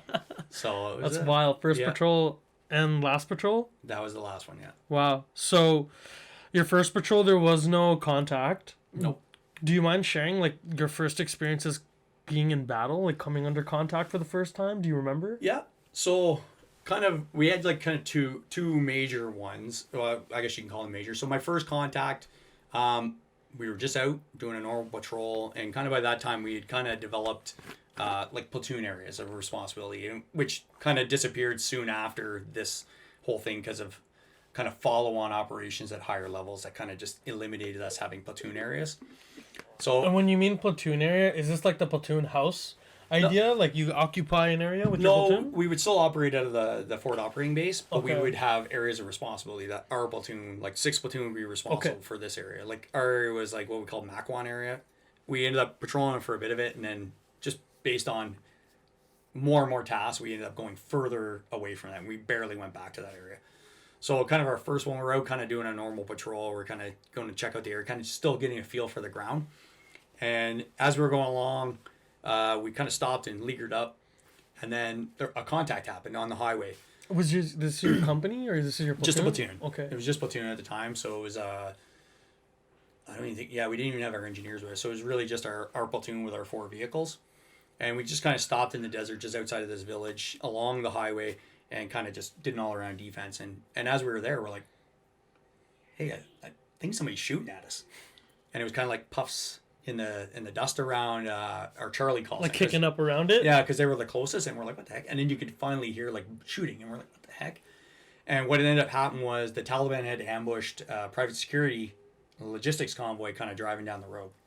And how they kind of, their tactics to do it, and I'm not going to mention it here, but they got the kind of convoy to stop, and then they hit them with RPGs. So they destroyed some vehicles, caused some casualties. The convoy had kind of returned fire. But their SOP, this private security kind of Afghan company, was to shoot 360 and shoot mortars. So they were like dropping bombs. Send all over. everything you got. They were shooting all over the place. So we were kind of getting the off shit. And there was actually a strong point that was kind of south of it, and they were getting under contact. So that's how we first kind of like, hey, the strong point's kind of under fire. We're kind of taking fire. It's like, what the heck is going on? The Canadian strong point? That's right. It was an omelet strong point that was kind of getting, and they were like, yeah, we're taking some sporadic fire too. So we kind of looked at it and we're like, oh, what's it? So we started kind of developing, figuring out what was going on. And that's when kind of the police checkpoint that was kind of around where this happened, they had called through their net back to the mentors back at our camp and said, hey, they're under fire too. So they rolled down the highway, a bunch of American police omelet guys. Here's our Canadian kind of army omelet guys getting shot at, and here's us. So we kind of rolled up, looked at it, and we're like, oh, okay, there's some vehicles on fire, some guys shot. You're on the highway at this point? Yeah, we kind of rolled up, but we didn't roll right up onto the highway. Kind of stayed in the low ground, and we kind of walked up. So we got there, it seemed like everything's under control. The private security company had got rid of all their casualties. They got some dead Taliban guys there. They're like, hey, high fives all around. We're good to go. We're like, so everything's done. So we didn't do classically what we would do. We would show up, make a cordon, kind of deal with casualties, figure out the situation. We just kind of stopped and go, oh, everything's under control. As we're kind of hanging out, the American police omelet team showed up from our fob, so we know them. And they're like, hey, what's going on? Yeah. They're like, this is what happened. This is what happened here. And we're all good. So we're all just kind of like sitting around and looking at like these dead Taliban guys going, oh, okay, yeah, this is how they got killed. And this is who shot them. We're like, okay. And then the Taliban, really what they were doing was setting us up for an ambush. Oh, okay. So they had shot at the convoy hoping to hit the response force. So we didn't classically follow what we were supposed to because we're Canadian. We don't follow any of our doctrine. We don't set up any way normal. We just kind of hung out.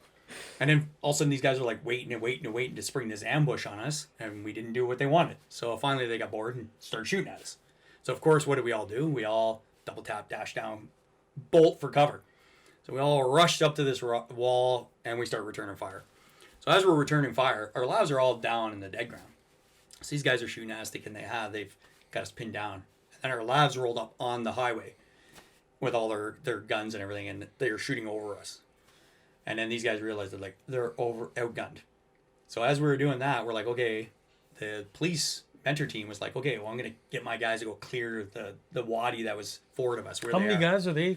They were rolling with a company or something? No, so their quick reaction force was like 4 or 5 vehicles full of cops, like local cops, and like 4 or 5 like mentors. So a captain and a couple of sergeants and their drivers. Kind of like platoon strength? Not really. They were a platoon strength when they were all together, but their mentors were like a det. So off they go. We shoot them into the alley. They get in the alley. The captain that was there, really good guy, goes around and he comes around the corner and he's like, "Salam alaikum, motherfucker," like this. Because the guy looked like a local Afghan cop.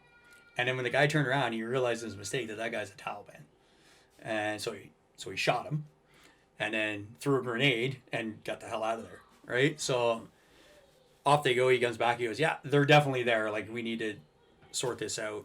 So we just kept firing, trying to take them out. And then the good thing about being in Afghanistan at the time is there's lots of American assets that just drive up and down the highway. So what they call Kiowa warriors, like the little Kiowa, the same as like the front gate, with a bunch of guns and a bunch of rocket pods, just flying along. Here's us on the radio under contact, and rolls in guns blazing. And they chase these guys. And these up. pilots are cowboys, eh? National Guard pilots too, like, got no care in the world. So they roll in guns blazing, and then they broke contact. They started getting out of there, and the whole way he just chased them until he ran out of bullets. And he went back. And they're packing a lot of firepower. Yeah, so that was kind of our first contact. We let them develop the contact. We're like, I think we're good here. We packed up our stuff and we went back to the forward operating base and kind of AAR'd it. And we're like, okay, so that was our first one. We're like, that wasn't that bad, So we got to see a dead guy and what bullets do to a person. We kind of broke our cherry, came under contact, and everything was good. Nothing crazy happened. Nobody got hurt. We're like, okay, good. And we inflicted casualties. So we're like, I think good day all in all. Mm-hmm. And then a couple weeks later, like I was saying, big operation happened. They pulled away everybody to go do this operation. So my platoon's left behind to basically make noise, like as if the combat team's still in Fob Wilson and in Zari District. So our platoon started doing what we call like fire force stuff. We'd go up to this area, we go to this area, we go to that area. So we were doing like resupply convoys, we were doing normal patrols just to try and be everywhere at once and show that not everybody's gone. So our next big operation, which I think is the catalyst for like what I consider a classic firefight, because that one was kind of small scale. Mm-hmm. So we went to a place called Lakakel, where another... How do you say that? Lakakel. It's a village? Yeah, it was a village, but we had a strong point there. So we had an omelet team that was from the First Battalion. Is a strong point like a combat outpost? Yes, very similar. Okay. Because you got to Canadianize it, right? So combat outpost American, strong point's Canadian. Okay. Or tactical infrastructure is another one, TI. TI, okay. So we go to this place to resupply them, and then while we were there, the commander who was there, the Canadian guy, was like, hey, while you guys are here, because we're going to stay for a bit, can you help us out? And we're like, yeah, no problem. So they wanted us to kind of cordon an area so that he could teach his A&A how to do a cordon search. So we're like, yeah, we can do that, no problem. So we went through orders, we did our whole thing, and then off we went. We pushed out our lavs to kind of put a ring of steel around them, put our dismounts so that their guys could like do a classic cordon search. So while they're out there doing that, sure enough, we come under contact. And it's kind of funny how we talk about the different ways of like reflexes and how you're watching stuff. So one of my C9 gunners, he's like the furthest guy down the road. He's kind of like staring at this break in the wall, and it was like just like a sit target. It's like, listen, this guy pops up wearing a turban, a black turban, and he's like, odd, and then goes down. And so he puts his machine gun in his shoulder, takes it off safe. Next time the guy comes up, he's got an AK. So of course he puts 200 rounds down, and we assume kills the guy. But he's like, it was just like the range. Target popped up, target went down. So he was just like that. He was so ingrained and trained on the target tree and how it worked. Done. Never thought about it. Just engaged the target, eliminated the threat. So it was quite funny. And then, of course, that was the jump off for a 3-sided ambush on us. So next, bullets were flying everywhere. We were lucky. We were already kind of situated in like a trench system, like a wadi. So we're undercover. And then it was easy. Like I was standing beside a Afghan platoon sergeant who was listening on a radio, hearing the Taliban maneuver, and he was just basically telling me, they're there, they're there, they're there. And then we started doing different things, like dropping 40 mil grenades where we thought they were, which they were, just based on where this guy could figure out from what we call ICOM chatter, which is radio signals and stuff like that. And then, we started doing stuff, and then my crew commander realized, okay, I need to get out there with the lav, and got up and started banging away with a lav and firing everything. And he was decorated with a Medal of Military Valor for that day for what he did. Who was that? Dave Tedford. Tedford. Okay. That name is familiar when I was going through the Governor General's list. Yeah. I remember reading So he did the kind of rolled up into the contact, started doing the contact, and then it was kind of like being typical RCR. We're not very good at writing up honors and awards.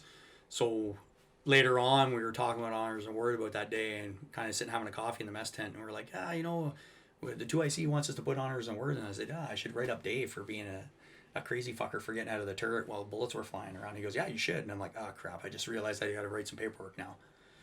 And then, you know, we wrote him up, and I wrote him up for a mention in dispatches. And just based on everything and how it played out, he got a Medal of Military Valor. Wow. So. And were you the person responsible for basically starting the admin for that? Well, yeah, for Valor Awards and stuff like that, obviously it's eyewitness accounts, right? But I was the one who initially put the paperwork in. Got the ball rolling. Well, really, it was doing matter because he's the one who was like, yeah, you're going to write that up. And then, you know, with my, you know, my maritime or English and stuff like that. So we smashed it together and got it submitted. And after a couple of rewrites, you know, the rest is history. Honestly, like, good on you for doing that. And, like, that's amazing because I think you're right.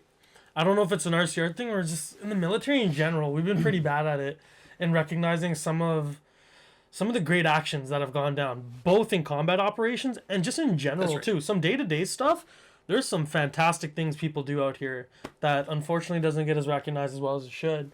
But being a leader, I think that's an important part of the job. It's not only just mentoring and training your folks, but also recognizing some of the great things that they've done. Well, it goes back to, you know your soldiers, promote their welfare, right? Yeah. That's part of the promote their welfare. Like, it doesn't have to always be a good thing. It can be a bad thing that can turn into a good thing. And, like, everybody learns through other people's bad things. Yeah. And so that's one thing. Like, we in the RCR, like, we always were, you know, they always say the quiet professionals. They always talk about soft guys being the quiet professionals. But if anybody's seen anything about SEAL teams or whatever, like, those guys write books left, right, and center, right? Yeah. So we're kind of one of those things. We're quiet professionals, but I think it's kind of two parts to that. Yeah, we don't load ourselves as being like the best of the best and this and that. And like, yeah, we do our job, right? But again, we do our job, but we don't recognize the good work that people do more than we should. And that's one of the things that I always kind of take on everywhere I go. I'm like, okay, as part of my professional development program to people is like, okay, we're going to talk about different things. And we're going to look at, there's already stuff. We always want to do the high speed, low drag training. We always want to like get in the kill house and 2 to the body and 1 to the head and all that stuff. But really, it's the spectrum of combat, right? So, you know, we always talk about, you know, you have your long distance shooting, you have your medium distance shooting, and you have your close distance shooting, and then there's a gap, right? You have that 7 to 0. Well, what's the 7 to 0? Close quarter combat. So now you got to get into fighting, you know, whether you're using a bayonet, whether you're using your hands, whether you're using your mind to outthink and outwit the guy, like how are you doing? So that's a whole spectrum of that part of the combat, but there are other parts to get you to that combat and things you have to think about administratively, logistically. Like, it's not sexy. Logistics is not sexy. How we do combat resupply, how we deal with our casualties, how we deal with our dead, how we, after the fight, how do we reset mentally, physically, spiritually, get you set up to go back into combat? How do we recognize people? How do we discipline people? Because all that still happens. You know, regardless of whether we're in combat, we still charged people. We still recognize people with awards. We still had to administer people who had deaths in the family at home. How they people had failed marriages. How different medical things that came out that had nothing to do with theater, or stuff that got kind of worse because of theater, and how we dealt with that. Like, it never ends, right? Like, I always believe that the military, it's not a job. It's a life. It's a lifestyle, right? You choose to be here. You choose to lead the warrior's path, right? Like, you know, everybody can be a soldier. Not everybody's a true warrior, right? Like, how you mentally prepare yourself, how you physically prepare yourself. Like, I always look at people and I'm like, yeah, you might be a little bit overweight, but really you're mentally fit. You're mentally prepared. Yes, you could work at losing a few pounds. We are going to all lose a few pounds, right? But really, a lot of times, depending on what your job is, I want you for your mind. I don't want you for your body. I've had super fit guys that were not the smartest people out there, but it's knowing your soldiers and promoting your welfare. How I employ that person compared to how I employ a person who may be a little bit bigger, but is super technical. You know, same as other people who are tactically proficient, but don't fit that mold of, you know, super fit athlete guy who looks the part. Well, we found through combat operations that the guy you thought was the number one master corporal, number one sergeant, number one warrant might not have been the best guy in combat. And sometimes it's the bottom third guy who rises to the occasion, right? And, you know, the cliche, you know, you always fall back to your training, and it happens. But sometimes there's that exceptional person who it clicks for, and they become that combat leader that you never expected. And you hear about those stories, you know, when you, and it's mostly like from the literature I've read, it's like American or like some other military usually because of the media and stuff. That's people have written about, but a lot of things are just said right here, just said by you, and like going back to the whole idea of recognition, for example, and how it's so important too. I was thinking about was like the legacy of our battalion and going forward and never forgetting the sacrifices that were made in just the previous campaigns that we were just involved in. And I heard that the Marine Corps spends like a week in their boot camp learning military history, Marine Corps history particularly. I'm like, man, I don't even think we spent half a day doing it for the battalion. Like, we have a regimental museum tour, which I think is great, and I think that's important. And man, personally, I think that should be kind of like IBTS to some degrees. Like, we should have historical briefings that are engaging, that are interesting, and that are not just like checking the box treatments to our regimental legacy. But like going back to, for example, the actions that you're talking about by, was it Dave Tedford? Yep. People need to know. Like, people need to know about these things. Because in my own experiences, learning whatever material is being taught to me, it always had a more meaningful impact when there was kind of like a why behind it. And that why could have had a story. And sometimes that instructor would be able to share that. And it really emphasizes and hammers home why it's important for me to know this and care about it and maintain the skill for it and pass that on and make sure my buddy is just as good on it as I am. And legacy is important because once you're gone from your position, out of the military, like, the machine is still going to exist. The military is still going to exist. There's always going to be new soldiers coming in. And we got to inform them, indoctrinate them, bring them into, like, the family, the regimental culture, all these facets that are involved in being RCR. And legacy is an important part of that. And by talking about some of the things that we've done, we've seen happen, recognizing those things, it validates a lot of stuff that involves leadership too. Well, that's the key part, right? When a lot of people look at things and, you know, NCOs are the custodians of the profession of arms, right? The heritage and history of the unit and the greater forces, it's us, right? We are the experience base. You know, they always talk, we're the tactical and technical experts. We are. But everything is a holistic kind of approach to everything we look at. So when you think about it, you know, everybody's like, oh, well, why do we do Pajmal Day? Why do we do Paardeberg Day? Well, Paardeberg Day is just an all-ranks ball. Well, it's not an all-ranks ball. Yes, that's a time to get together as comrades and think about it. But why was it created? Well, it was created to recognize our achievements at the Battle of Paardeberg, right? Like, we changed the face of that war, right? Because of the actions that happened there. Same as Pajmal. So Pajmal Day, obviously, it was to recognize the greater Afghan theater, but really, it was a key catalytic event that happened for the First Battalion in a true classic war-fighting combat operation that was unheard of anywhere in NATO's history. So NATO's history, not even Canada's history, not even the First Battalion's or the RCR's history. NATO's history, right?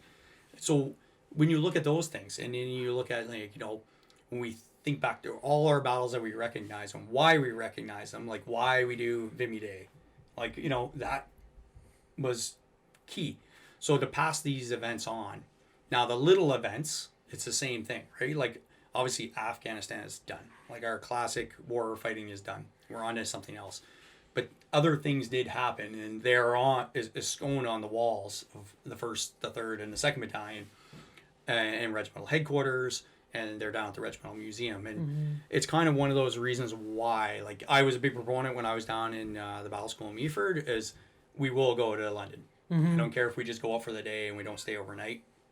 It's to go up and to show that legacy, and to show that you are part of that legacy, and you are now part of this history of this regiment. When you graduate and you wear the 8-pointed star, you will carry on. You are the custodians of the history. And one of the reasons why I told you I would do this is for this exact reason. I have a limited time space. I have a shelf life. That shelf life will end. You will carry this torch on. So it happens the same as the privates when I talk to them. I'm like, we're all a name and number. Once you realize you're a name and number within the cogs of the wheel, it's perfect. You understand. You know your role. But you have a further role to carry on and pass on this information to the next generation and the next. And when I used to teach, I would either teach regimental history myself as the course warrant, or I would get the drill sergeant major or the next senior royal that I could, depending on how scheduling worked out. And I would make it an all-day affair. I would ensure that the schedule was cleared, so it became one full day of me just explaining regimental history. And there are many facets of it. So you have to think about, there's our past history, there's our present history, and then there's our future history, and how we move along that history and how we carry it on. So as we finish our regimental service and you move on, and then I tell guys, I'm like, it's like the Legion, right? Everybody should join the Legion. Everybody should join the RCR Association. By de facto, by being a member of the regiment, you're in the association anyways. And it's easy for us to kind of forget these things and go, I don't care. And it's not important to me. But it is important. And it's important for not just our comrades and to kind of get together and have a beer and have coffee and kind of keep the cobwebs away, keep my Alzheimer's backed up. So, that I remember to put pants on in the morning. But it's one of those things where it's important because these things do fall away. And this isn't the first kind of video I've done for other things. And the regiment has started to put together, it's been doing it for a while, kind of the regimental history of what happened in Afghanistan. And I'm waiting for that to be done so I can actually see and I don't look like a fool. Hopefully we can edit most of my foolish stuff here out. But those are important, like the events that have happened, and like we were talking about, individual kind of valorous and brave things that have happened. There are other fun stuff that happens too. Like we always talk about the dumb stuff when you're going out on an operation and also the tire falls off. You're like, crap. So like kind of like I always laugh. My backup driver, we're like, we're gonna go out and do this op. It's a night op. As we're driving along, he goes, hey guys, don't want to ruin your night, but I think we're out of gas. And so it goes back to those whole things of like rehearsals and inspections, and it's like, well, if we would have kind of done that, and we wouldn't have ran out of gas. However, luckily we were the last vehicle in the column, and we just kind of stopped and started fueling up, and it carried on. Now we got a blast later on and got sorted out, but you made one mistake. And you can make mistakes and you recover from it, right? And it kind of goes along with history, right? Like the regiment doesn't just do good all the time, right? We've made mistakes. We've done things that are not good. We've lost battles. We've fought. We've lost people. We screw things up sometimes, but it's all about, hey, we screwed up. We never pass a fault. We always look back and go, hey, sort that out. Like, you don't walk past that piece of garbage that's laying in the parking lot, you pick it up. You see something, somebody's at a dress, hey, you need to correct that. And it'll have a wider impact. And it goes back to those, attention to detail things. And that's what we're known for. Thank God we're not known for painting rocks anymore, even though we have. And, I didn't even know that was a thing. Yeah, we used to do Glad that it's not a... Not that I'm going to rip on Lieutenant Colonel Irvine when he painted some rocks out in Wainwright. And I had to explain to him, sir, we had decades of finally getting rid of that. But, here he is painting rocks in Wainwright. And I'm like, God, sir. But, I think it came back to, like, it's your home, right? Like, our home station is, our home barracks is Victoria Barracks for the First Battalion, right? Like, that's our home. The living in members, we always make a joke, like, you're IR, but that's the home of the living in personnel are the Kyrenia Club, the Reichwald Mess, and the Normandy Mess for the officers, right? That's where they live. That's their living room, right? So you're in there flicking the TV. That's where they live. And it's the same as the Victoria Barracks, right? That's the home of the 1st Battalion. That's where we live. We're the first and finest. And we need to purport that to others. Like, yeah, 2nd Battalion, second to none, yeah, beat it. We're the first and finest. 3rd Battalion, I've served in both. I've done both my Afghan tours with them. And I've learned a lot from them. But my home battalion, because I started in the 1st, is the first and finest, right?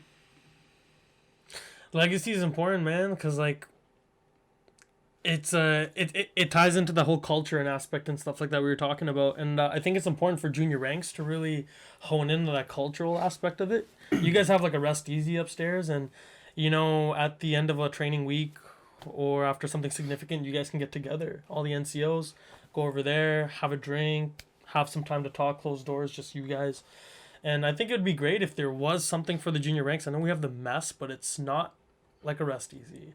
The mess is still a shared space with other units and stuff like that, so I think I found a volunteer to do something that has been brought up many times, and I know another guy that we talked about, a peer of mine, is going to come on later, and he might broach this because this was brought up years ago about a soldier's rest easy within the 1st Battalion lines, and part of that has been like the canteen. So the canteen, that's why it was expanded. The canteen used to be upstairs. Oh, really? It used to be at the corner. It's now the females' bathroom.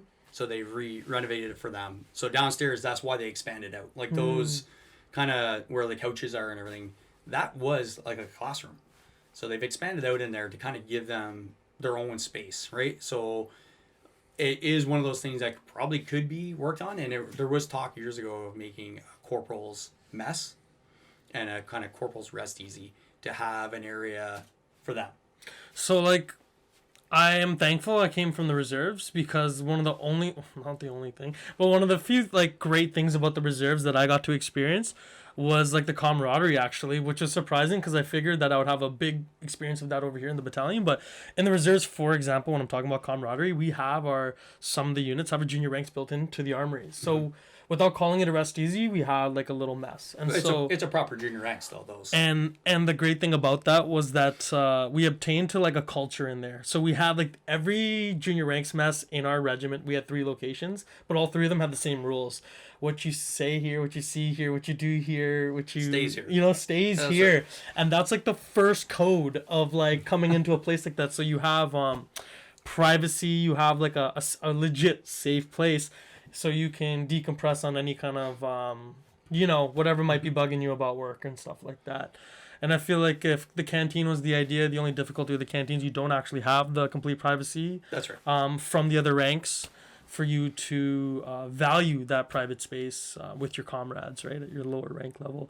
Anyways, it'd be a great idea if it could happen one day, but regardless, as junior ranks, it's important for us to get together and, have weekend get-togethers. It doesn't have to be all the time, man. We all have lives.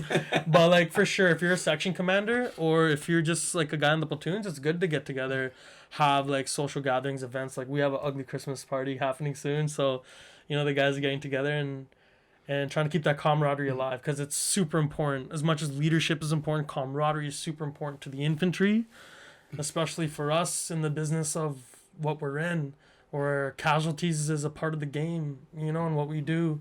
So camaraderie, knowing who we're going to be potentially dying for or pulling them out in dire situations, or any of the other kind of negative things that could be associated with that kind of occupation, that lifestyle.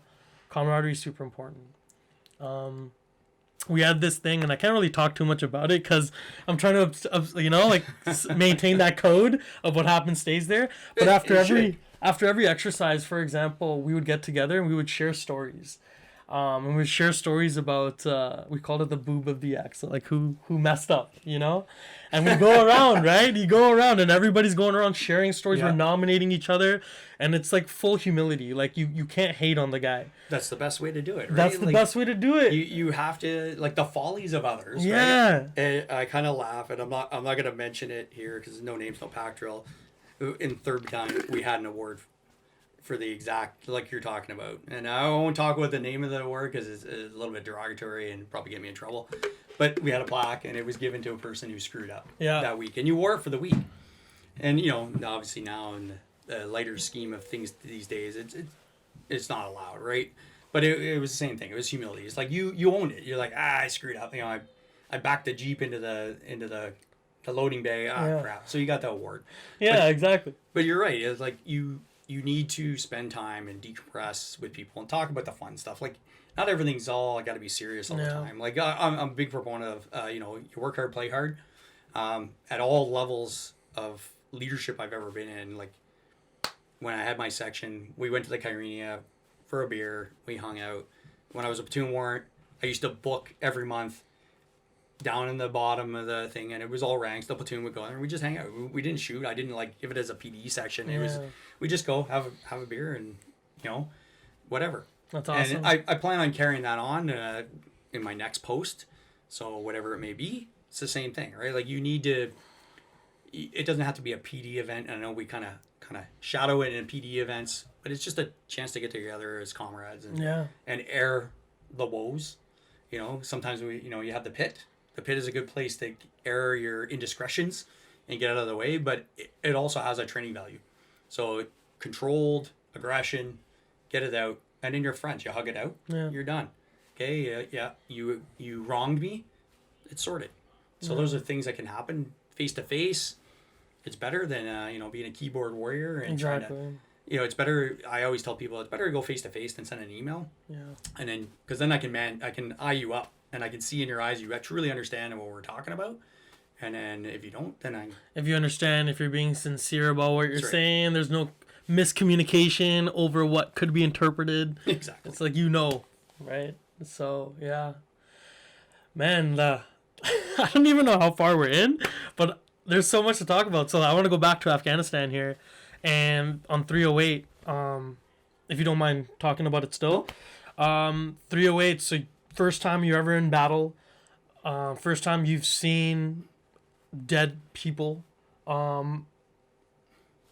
Did you lose anybody in your platoon on this operation? Nope. So we were lucky. We took everybody in and we took everybody out. Again, we didn't have any serious casualties or anything like that within my platoon. Within my company, we did lose people. So we did lose 4 people from the company, and we lost our interpreter throughout the entire operation. Okay, it wasn't one significant incident? Oh, it was multiple. So our first casualty was a driver who got killed before Christmas. Then our next casualty was one of our engineers who got killed. Same thing, he was a driver. And then later on, in our company headquarters, we lost the OC's crew commander and his driver and our interpreter. And they were all IEDs. So those were all spread amongst the tour. So that we kind of didn't get much during the first part of the tour, and then mid-tour, that's when we started getting our casualties right up till almost the end of the tour. So 308, any big lessons you feel like you learned from that tour? I think most of it was how I built the team, like how the team came together. And I think that was the enduring lesson, and I've talked to my peers about this many times, and we looked at it and we said, okay, well, we trained, we operated, we recovered, and we came back, and then the enduring legacy and how we played out and where we are now. And I think that was our biggest what I thought was the biggest challenge, and it really worked out for us, because when we went there, we did our thing, we came back, and then a lot of other operations, they were starting to falter, and how they prepared to go. And when I really got ready, I had a stack of every lesson learned that was done over there, and I read them, and we all sat down and we aired all of them, and we changed all our SOPs, and we fixed things and we refined it. And then when we got there, we kept refining things, and we adapted. So we adapted. As the enemy adapted, we adapted. They adapt, we adapt. And we just kept, and it worked out. Because everything that we came up with, it played out. We didn't follow the same trails. And when one of us did, we were on that guy. Hey, what are you doing? Stop following the same tracks, or whatever you're doing, or what's going on. So we were able to survive and adapt. So I think that was really my biggest thing. Everything else, all the battlecraft skills, the guys had it. I didn't have to work on it. I didn't have to think about, can that guy shoot? Can the guy operate that machine gun? You know, I didn't have to worry about, okay, was the vehicle maintained? Was it properly cared for? Was the gun system, like all those things. I still did rehearsals. I still did combat checks, inspections. I still did that. I refined our kit because when I looked at sometimes, hey man, we're carrying way too much. And you know, you always see the pictures of what guys were carrying over there and how we weighted people, and I always make fun of people with chest rucks. You know, their tack vests and their chest rigs and how they operated. I'm like, okay, really, do you need all that stuff? And we kind of refined it to the bare minimum that you needed to fight and survive. So we kind of did that, and then, you know, when I got back, I posted pretty much right away. I had leave, and then I was gone. And as I kind of looked at all my lessons and all the things that kind of worked and didn't work, I was like, okay, what can I pass on? And that's what we did. But again, you pass on those stories and vignettes and kind of how you tie it to training. And I kind of going back full circle about how battle school was, like, you know, you don't know what you're doing there when you're doing it. Then you come back as an instructor and you're like, it's like the book opens for you and you're like, oh, now I understand why, you know, why I was in that mud puddle, why I was holding my weapon this way, why my kit was packed exactly like this. And you pass on. And I used to tell them, because it's a different soldier these days, right? Back in those days, you were told what to do. So now it's a thinking soldier, as they like to say, you know, the critical thinking, the analytical thought. So I was like, I will tell you the why. I'm going to tell you why I'm going to pain, misery, and suffering you. And then you're going to understand at the end of this why I'm this hard on you for this reason, or why I'm lenient on you for this reason. And I said, I can now look at it and go, the skills and drills I learned through my training up till this point worked in combat. Things that didn't quite work, we refined, and then we came back and brought those as a lesson and said, okay, now we need to refine training. But all in all, our basic combat training that we teach in the battle schools and at the training centers works. The basics are there. And then depending on how the enemy is, now you just have to modify some of your stuff. You know, we came up with all kinds of extra stuff that we did. You know, we do personal weapons test 4 for urban ops and stuff like that. Well, really all that same marksmanship principles are still there. The basics is still there. So if you're good at the basics, the advanced stuff will fall in line. And I you know, we always do it because, you know, the chain of command swaps out every so many years, but the troops don't. The troops are like, I'm sick of doing the same thing day in, day out. Why am I doing a section attack? And I'm like, the section attack is the basics of fire movement. Once you master that, a section masters it. A good section will make a good platoon. A good platoon will make a good company. And it just on and on. The building blocks. Right. And the section is the fundamental building block to the battalion. That's right. But when I look at like what we do, and I try to explain the same thing to the guys too, and I'm like, if I like analogies, I'm like, if we were a sports team, man, like you don't think that hockey player, that basketball player has done the same repetitive drill 1,000 times? You don't think he's looked at his coach and like complained to his coach, can we do something different? Yeah. But hey man, to build muscle memory, you got to get the repetition in.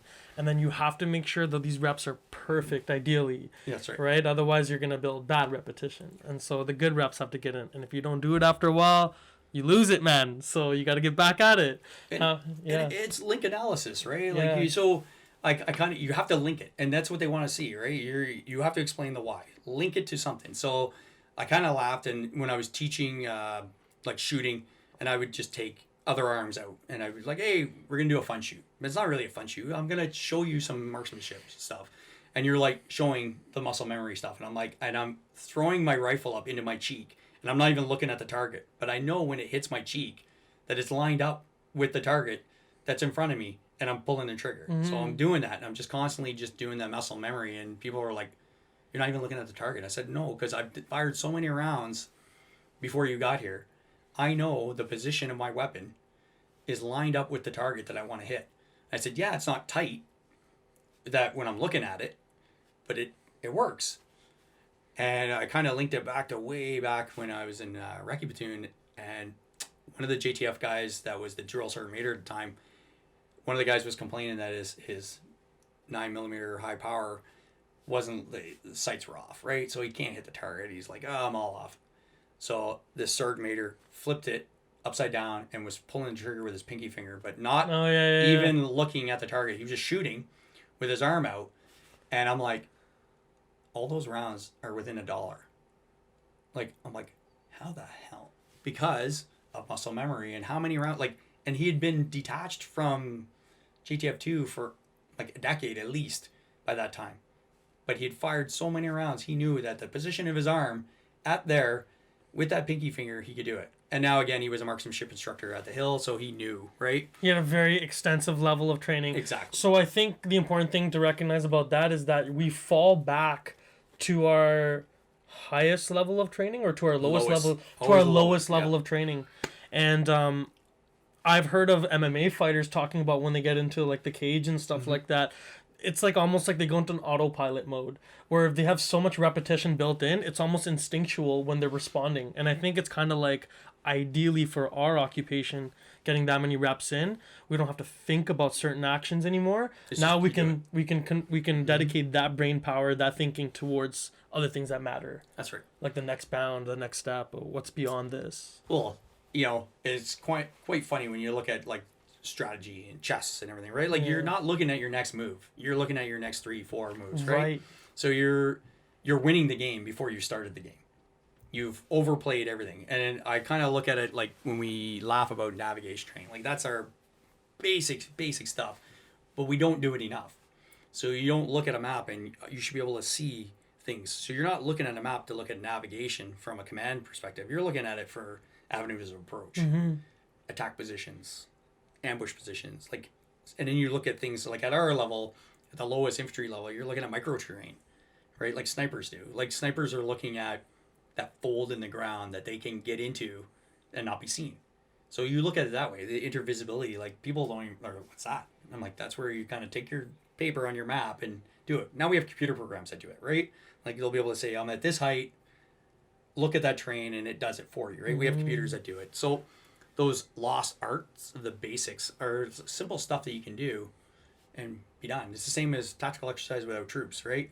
Like instead of bringing the guys out to stand around in the cold, well, I'm briefing a bunch of warrants on what we're doing. I can just take the warrants out and we can look at a tactical problem and go, okay, how are we going to solve this? How are we going to evacuate casualties from this mess? How do we do it? We don't actually have to have the troops there with stretchers, first aid kits, and kind of, okay, lay down.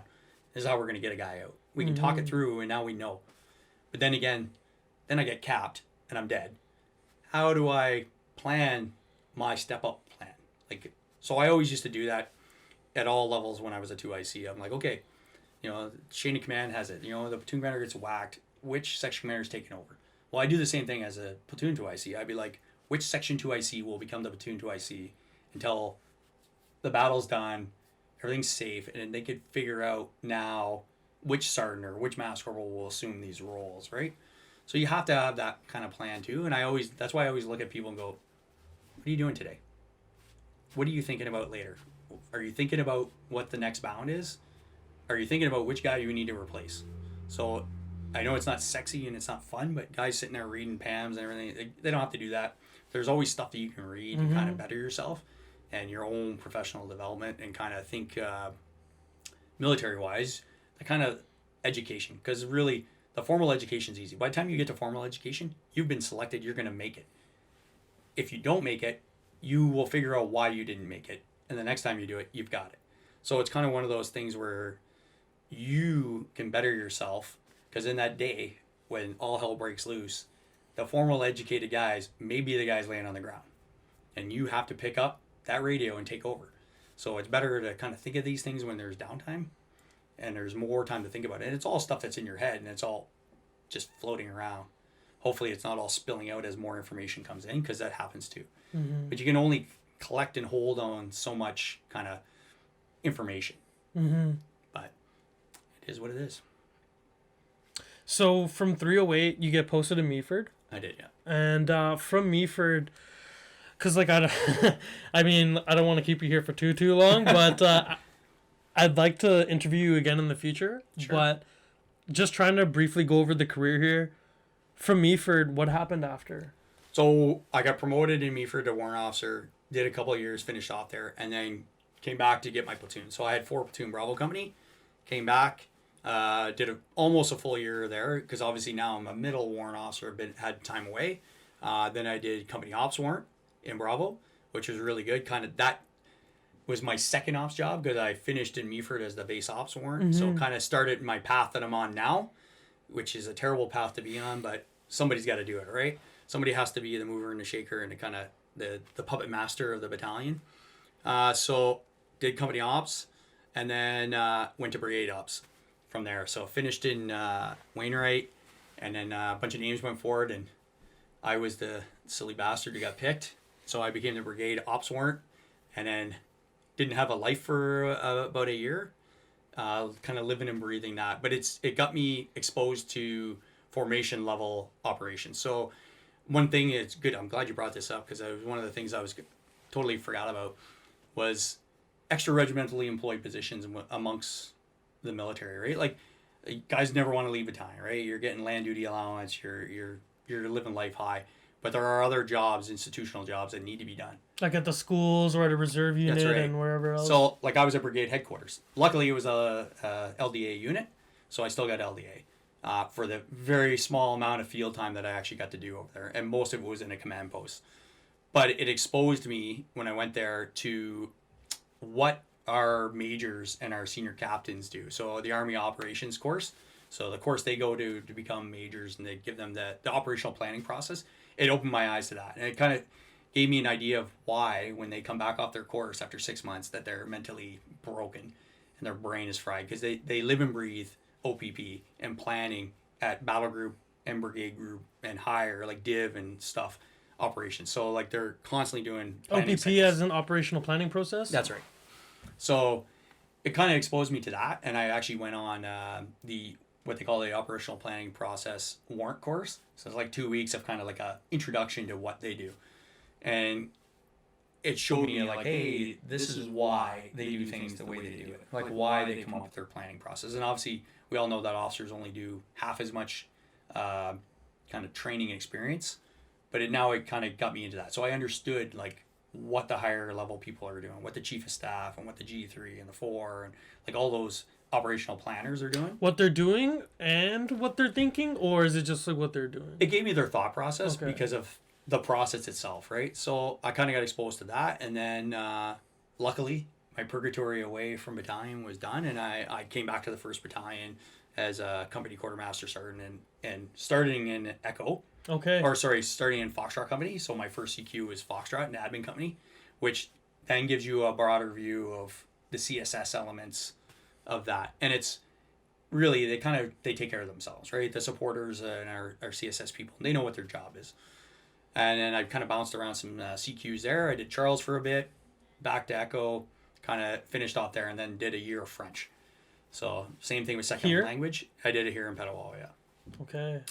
And then that was kind of my ending of my Petawawa stuff for a couple of years. And then while I was, just before that, I did my Sergeant Major's course before I went on French. So I was ready to go. Did some French for a year. Probably the most mentally exhausting year of my life. For real? It's trying to learn a new language Yeah. in your 40s is not fun. But got through it and got my B level thanks to the teachers there. And then got promoted and went off to Borden for a couple of years. Another extra regimentally employed positions, first at the CBRN school and then in range control, and then got to come back to the First and Finest as the Ops Sergeant Major and lived and breathed this glorious 6 months, and then getting ready to head out to Kuwait. Right on. Could you tell like everybody listening here, like as an Ops Sergeant Major, like what do you do for your job? Like what's your position entail? So the Operations Sergeant Major is kind of the, like we say, the puppet master of the battalion. So I'm responsible for kind of the manning, in a way. I'm kind of I help the RSM kind of make sure that the proper qualifications, the proper people for their experience and stuff are in the right jobs. I also course load, put people to make sure that they're in the right courses in order to meet what our aims are and what we need to have. Like how many gunners do we need to have? How many drivers do we need to have? How many recce patrolmen need to be there? How many snipers? Stuff like that. So I kind of give him that raw data so he can make informed decisions on movement, postings, things like that. I also assist the OPSO, so the operations officer, so that he kind of has that raw kind of manning data, and so that he can also go to the commanding officer and go, okay, we're good to go, we got this. And then when we're in the field, I kind of assist him in advising him on different things about the tactical aspect and how operations are running and how the command post is manned and stuff like that. Okay, right on. And you have a team of guys that work for you in order to achieve this. That's right. So I'm not a one-man singing, dancing machine. I could be, but like I said, aluminum pot syndrome and Alzheimer's and everything will kick in one day, and I'll just be that blubbering idiot sitting in a desk. Yeah. So there's the operations warrant. So she handles the kind of the resources of the battalion. So they are the puppet master of equipment. So they do the same thing I would do with people, but with equipment. Then there's also the training NCO, the training sergeant, and they handle the training of the battalion. And same thing, like planning our primary combat function courses, how we need to do stuff, how waivers go, making sure resources are available to run these courses. And then below them, there's some other people. So the unit gunnery NCO also works in ops, and that's the CO's kind of advisor on everything to do with gunnery. Mm-hmm. Okay, and then we kind of double tap them with some driver stuff and then some other things like that. And then there's the corporals and stuff like that work, the life and breathing element that keeps the battalion running. So there's a couple of training corporals, there's a couple of ops corporals, and then an IM or information management corporal that also manages all the information management that comes in and out of the battalion. Right on. How do you feel about the job? Do you feel like you learned a lot being in this kind of role? Do you feel like everybody should have to go through this kind of role? I don't think everybody can. It's not an easy job. Like, again, how we talked about, certain people are predisposed for it. Certain people can just visualize how all these moving parts work. It's a long and arduous job. It's not a 8 to 4 job.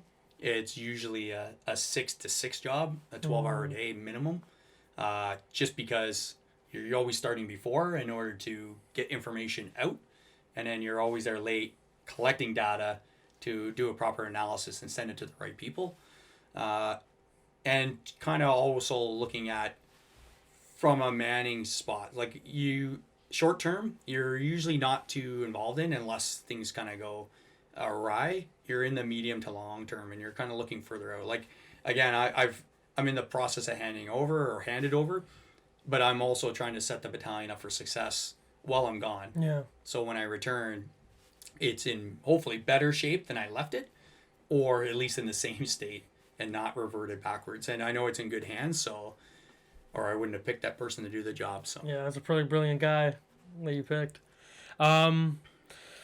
Okay, so I want to get to the topic of role models. Now, we kind of talked about leadership here, but role models is something that I think that's really important to me, and I think a concept that's really important in general, being in the military. And man, I think just being a person in general, we learn a lot from observing other people, and especially from people that we'd like to embody one day. So, role models, how important do you think it is to being in the infantry, for example? Oh, it's very important. So, like, I look back at some of my early role models and some of kind of my mentors and stuff like that, and some of my peers as well. And, it's the same. You learn everything from everybody, whether it's good or bad. But I kind of think back and I actually look at, like, what my role models were like when I was coming through. So, one of my very first section commanders in training, same thing, very awesome role model, like the perfection as an infantry sergeant. What was their name? I'm not going to tell you names. No? Names, no pack drills, right? I thought about but this that person was like a stud, eh? He was. And it was funny because he had just come back from operations, so same thing, like just the cock of the walk, right? Like he's got it. So I was like, oh yeah, I want to be like that guy. And same thing. So carried on through with him for training, and then he was a reservist, which was quite funny.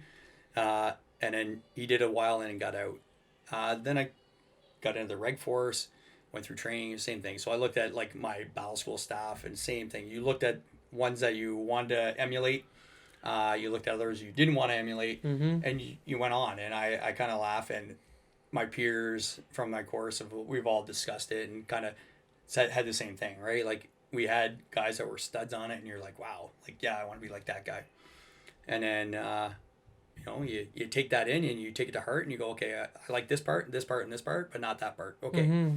And then I think that's what it is. And I think even through all training and who you meet as in your day-to-day life, you do the same thing. You see something, oh, I like that. My biggest problem is I don't have the memory to remember a lot of these things, so I got to write stuff down. So I write stuff down. I always have a little notes here every once in a while, and I pull them out every once, look at them, and I go, oh, yeah, I remember that. And that's what I want to do.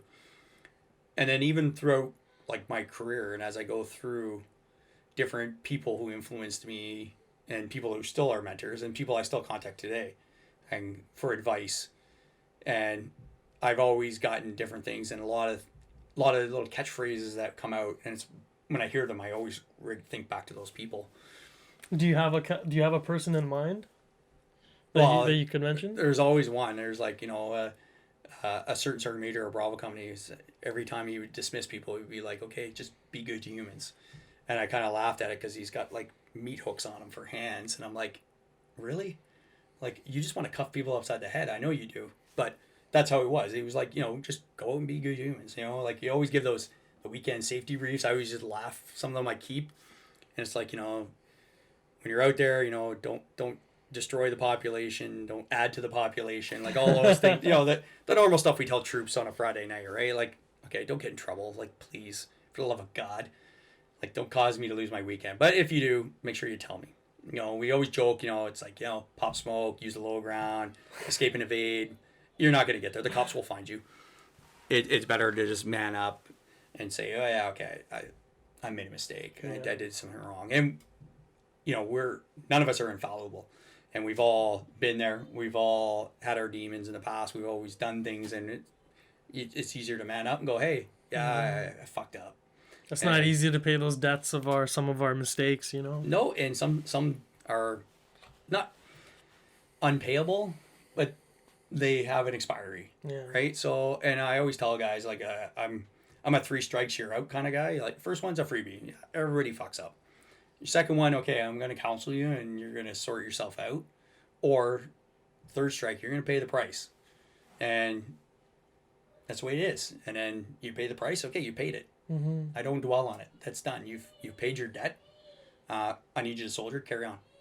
And if you can't, or it's going to weigh on you, then you need to seek employment elsewhere, because I can't use you. So it kind of comes back to some of the mentorship stuff too, where I've made mistakes in the past, and I've had mentors kind of go, hey, Greg, this is what you need to do to sort your life out. Here's what you need to do to sort out your mistakes. And if it's not going to work, then you know where the door is. Don't let it hit you on the way out. Like, understood, right? And then you carry on. Yeah. And then I look at it and use it as a teaching point, right? So I look back and go, okay, these are the mistakes I've made, why I made them, how do I fix it, how do I teach other people how I fixed it, so that they don't make the same mistakes. Right. So I think as a leader, as an instructor, a mentor, coach, one of the best things you can do is to help make a soldier, make a leader be a better one than you. And I don't know who it was, but it must have been like the first PLQ I ever taught. One of the staff was saying that my goal here is to make you a better leader than me. And when I heard that, I'm like, wow. Like, for me, that was kind of like a perspective enhancement. That's right. I didn't think of leadership that way. And in fact, like, that's a very humble perspective and attitude to have towards being a mentor to somebody, right? Because sometimes, jealousy plays a role, right? And we're still people at the end of the day. And some folks out there, man, like, you can really let that affect your decision-making abilities by getting jealous, whether you're jealous that someone has a course that you don't, that someone got an opportunity that you got, whether you feel that someone got something that you deserve, right? Whatever the case may be. But humility is a big part of it. And having that camaraderie approach towards it, too. Like, we're all still a team, right? That's it. Like, yeah. And that guy that you're, like, really hammering, man, that guy could be your boss one day, too. You never know how this all works. It can, right? Like, I have peers that are my boss. Yeah. I have friends that are my boss. We're a name and number, right?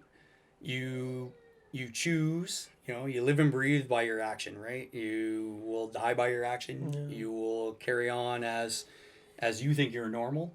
But you're right. Like, my job as a leader is to train my replacement. Whether that replacement is the lowest private who will move up through the ranks faster than anybody, or whether that person by attrition is the last man standing due to casualties or whatever, but you're it. You need to perform. Whether you perform at 100%, you perform at 80%, you will perform and you will do what you have to do because you were the only man left. Mm-hmm. So, and that kind of comes up when we talk about that leadership and mentorship and everything. Like, and I don't believe mentorship or mentors should be chosen. Like, you choose your mentor. Mm-hmm. So I don't assign a mentor to you. And I'm a big proponent of that you will figure out who you want to mentor you, and you will choose that person. And then it's kind of an unwritten contract. It's like you choose that mentor and they go, yeah, I accept being your mentor, and that's it, right? And you can have multiple mentors, and I have. So I've had people depending on what the situation is, I want their information. I might not want other people's information or advice. So it kind of works that way. And, I've had officers that have mentored me. I've had senior NCOs that have mentored me. I've even had juniors that have kind of mentored me because I was like, I never thought about that. And that's a good one. So it's kind of a reverse mentorship. So it's kind of novel. It's a weird idea, but it happens because sometimes other people will have different information, like we've talked about, and how they present that information. It just depends. Mm-hmm. I've heard of this thing, and I don't know if I ever spoke about it on the podcast, but it was like this idea I heard on someone else's podcast, but it was like the rule of 3 in regards to mentors.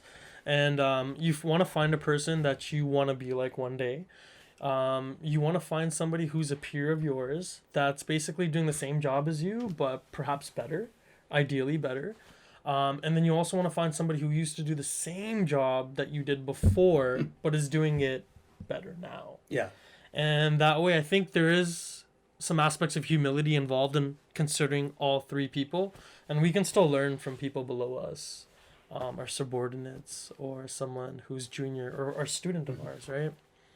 But yeah, role models, I think, is a big deal in life and in the military. And like, this project is to hopefully connect us as a community with role models, ideally with younger and senior guys. I know a lot of junior guys are watching this stuff, trying to get a better understanding of like who we're working for. who are these guys upstairs, that who's that crazy old sergeant major? Yeah, like who are these guys with like these medals and stuff like that, or this? Yeah, exactly. Who's our boss? So, with regards to mentorship, what kind of advice would you give to somebody in the battalion who was like a private or a corporal and like, I want to be a master corporal, or I want to be a leader one day? I think the biggest amount of advice I guess I could share is the same kind of what I looked at. So I read a lot.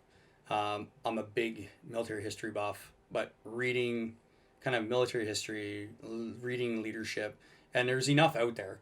There's tons of books, and I couldn't even throw you like tons of them, but you could go to look at any reading list and start, or ask, like, what are you reading right now? What are you doing? And like, kind of one of the things I read a lot on, it was like, I read on killing, which was really hard to get into, but then when she read on combat, it made sense to understand it. And that gave me the ideas of what would happen in combat. And I had some of those things happen to me, and I was like, oh, now I'm prepared. Right? So it's all about preparation. So like what? Could you bring that up? I had auditory exclusion, so I didn't hear bullets going off. I didn't hear the 25 shooting over my head until I looked at it and seen it, and I was like, oh, that's going off, because I could feel the concussion. I had slow motion time, all that stuff. So it all happened. I didn't shit myself, thank fuck. So I had actually used the washroom before. I didn't piss myself, any of those things, because I knew I was prepared for it, right? Like the books try to do to you. I read a lot of books on small unit tactics and different ways to train units and what I wanted to do. So I kind of prepared myself that way. So those are all good. And even before I went off and did my leadership training, it was the same thing. I kind of, what level do I need to train at? And you don't have to think big. You don't have to think a strategic level as a private, but look at small unit stuff. Like, big one for us, patrolling. Patrolling is the basis of all of our stuff. section attack's easy. Fire movement, once you've done yourself, you've done a pair, you've done a group, you've done a second, it's easy, right? You're not flanking, you're not doing any crazy stuff. Yes, you can modify it and do it, but those simple things. But patrolling is a little bit different. It's something where a private corporal, it's their ball, they have it. So getting into those kind of things, and understanding all the tactics and technical things of weapons and weapons bands and ranges, and just becoming a reading expert on that stuff will help you go night and day beyond when you actually start being in charge of stuff. I think I definitely agree. Like, learning is a big part of it. Reading literature, a big part of it. So many lessons to learn, from other people that have gone through some of the things, so you can avoid making some mistakes. That's right. You will make mistakes. It's what you're supposed to do. Yeah. I definitely read a lot about military history, historical fiction as well, and a bunch of other things too. Sometimes you don't really have to just read about military stuff. I encourage anybody to read anything, man. Find something that you like and read it, because reading literature stimulates your brain, right? And this is I feel like the most important weapon, the most important tool that we have is our mind. It's the thing that's going to exist in our military career and after, whenever you choose to end it. But yeah, speaking of that, so what do you like to do in your free time? When you're allowed to have a life. And when my wife tells me I have a life. Yeah, exactly. Basically, it's hanging out at home. I don't play rugby as much as I should have. So is that what you played growing up? No, I only played it when I joined the Army, actually. Oh, really? Okay. But it's one of those ones that ebbs and flows with the flavor of the sports regime, right? So I haven't done that in a while. Running is definitely out these days. I do it every once in a while, but not as much as I used to when I was younger. So basically, it's just I read, I watch movies. I try to hang out as much as I can with my family, but obviously it's not as much as you'd like. Yeah. I'm into military history, so I kind of read that. And then that's pretty much it. And then I've been working on this emergency management program to get that out of the way, just kind of to have something to kind of have a piece of paper to say I have some education. And this is a diploma or degree? It's a certificate is the way it works. So it's 9 courses, but it's very closely aligned to what the military does. So it's very easy for me to grasp. And, it's something, because I'm not a school guy. I lose concentration quickly reading that stuff, but a lot of it's very easy. And then I can get into it and talk a good talk. Yeah. I can talk through it a lot. So it's not that bad, but we'll see how well I do on this next course that's going through, because the professor's a police officer in Ottawa, and we'll see what kind of marks he gives me. So hopefully you do well. Emergency management, that's awesome. Coming from the reserves, I've met people that are in that field. Some people who are trying to get into the field too, and I think that's a great profession or an occupational field for us to progress into when you leave the military, especially at your level. And I think you working in operations is a great position to be in, because I feel like coordination is a big part of being in that field, right? Emergency management ops. I mean, operations is in the name of that field anyways as well. So I'm sure you're going to be pretty prepared, getting into that field compared to some folks out there who might not have the experiences. We'll see, Yeah. Man, I got some other questions too before we end this up. Man, we've hit 3 hours, I think. How are you doing? Do you have to take a piss? Because you're allowed to do that, eh? I hope you're not dying. I'm good. I'm going to have to get going here in a bit, but... Yeah, we'll wrap this up. We can wrap it up now. I'd love to have you again in the future, like I was saying. But I want to give you the opportunity. Do you have final points or anything you'd like to really pass on? Remember, most of the audience here is First Battalion, RCR, some reservist infantry. I think, all in all, this is a good thing, and passing on information and kind of like you said, the legacy, right? And it's not so much the legacy, because these are all things that are in the present. They're now. They're here. And they're all things that people can learn from. And if you don't learn from your elders, I'm dating myself again, then we're just going to recreate the same follies that we all do. And we've all been there. And kind of the only kind of last point that I would echo is, learn, ask questions. My door never closes anyways, because I don't care. If you're a thief, you're going to steal my stuff anyways. So my door is open. You can steal it.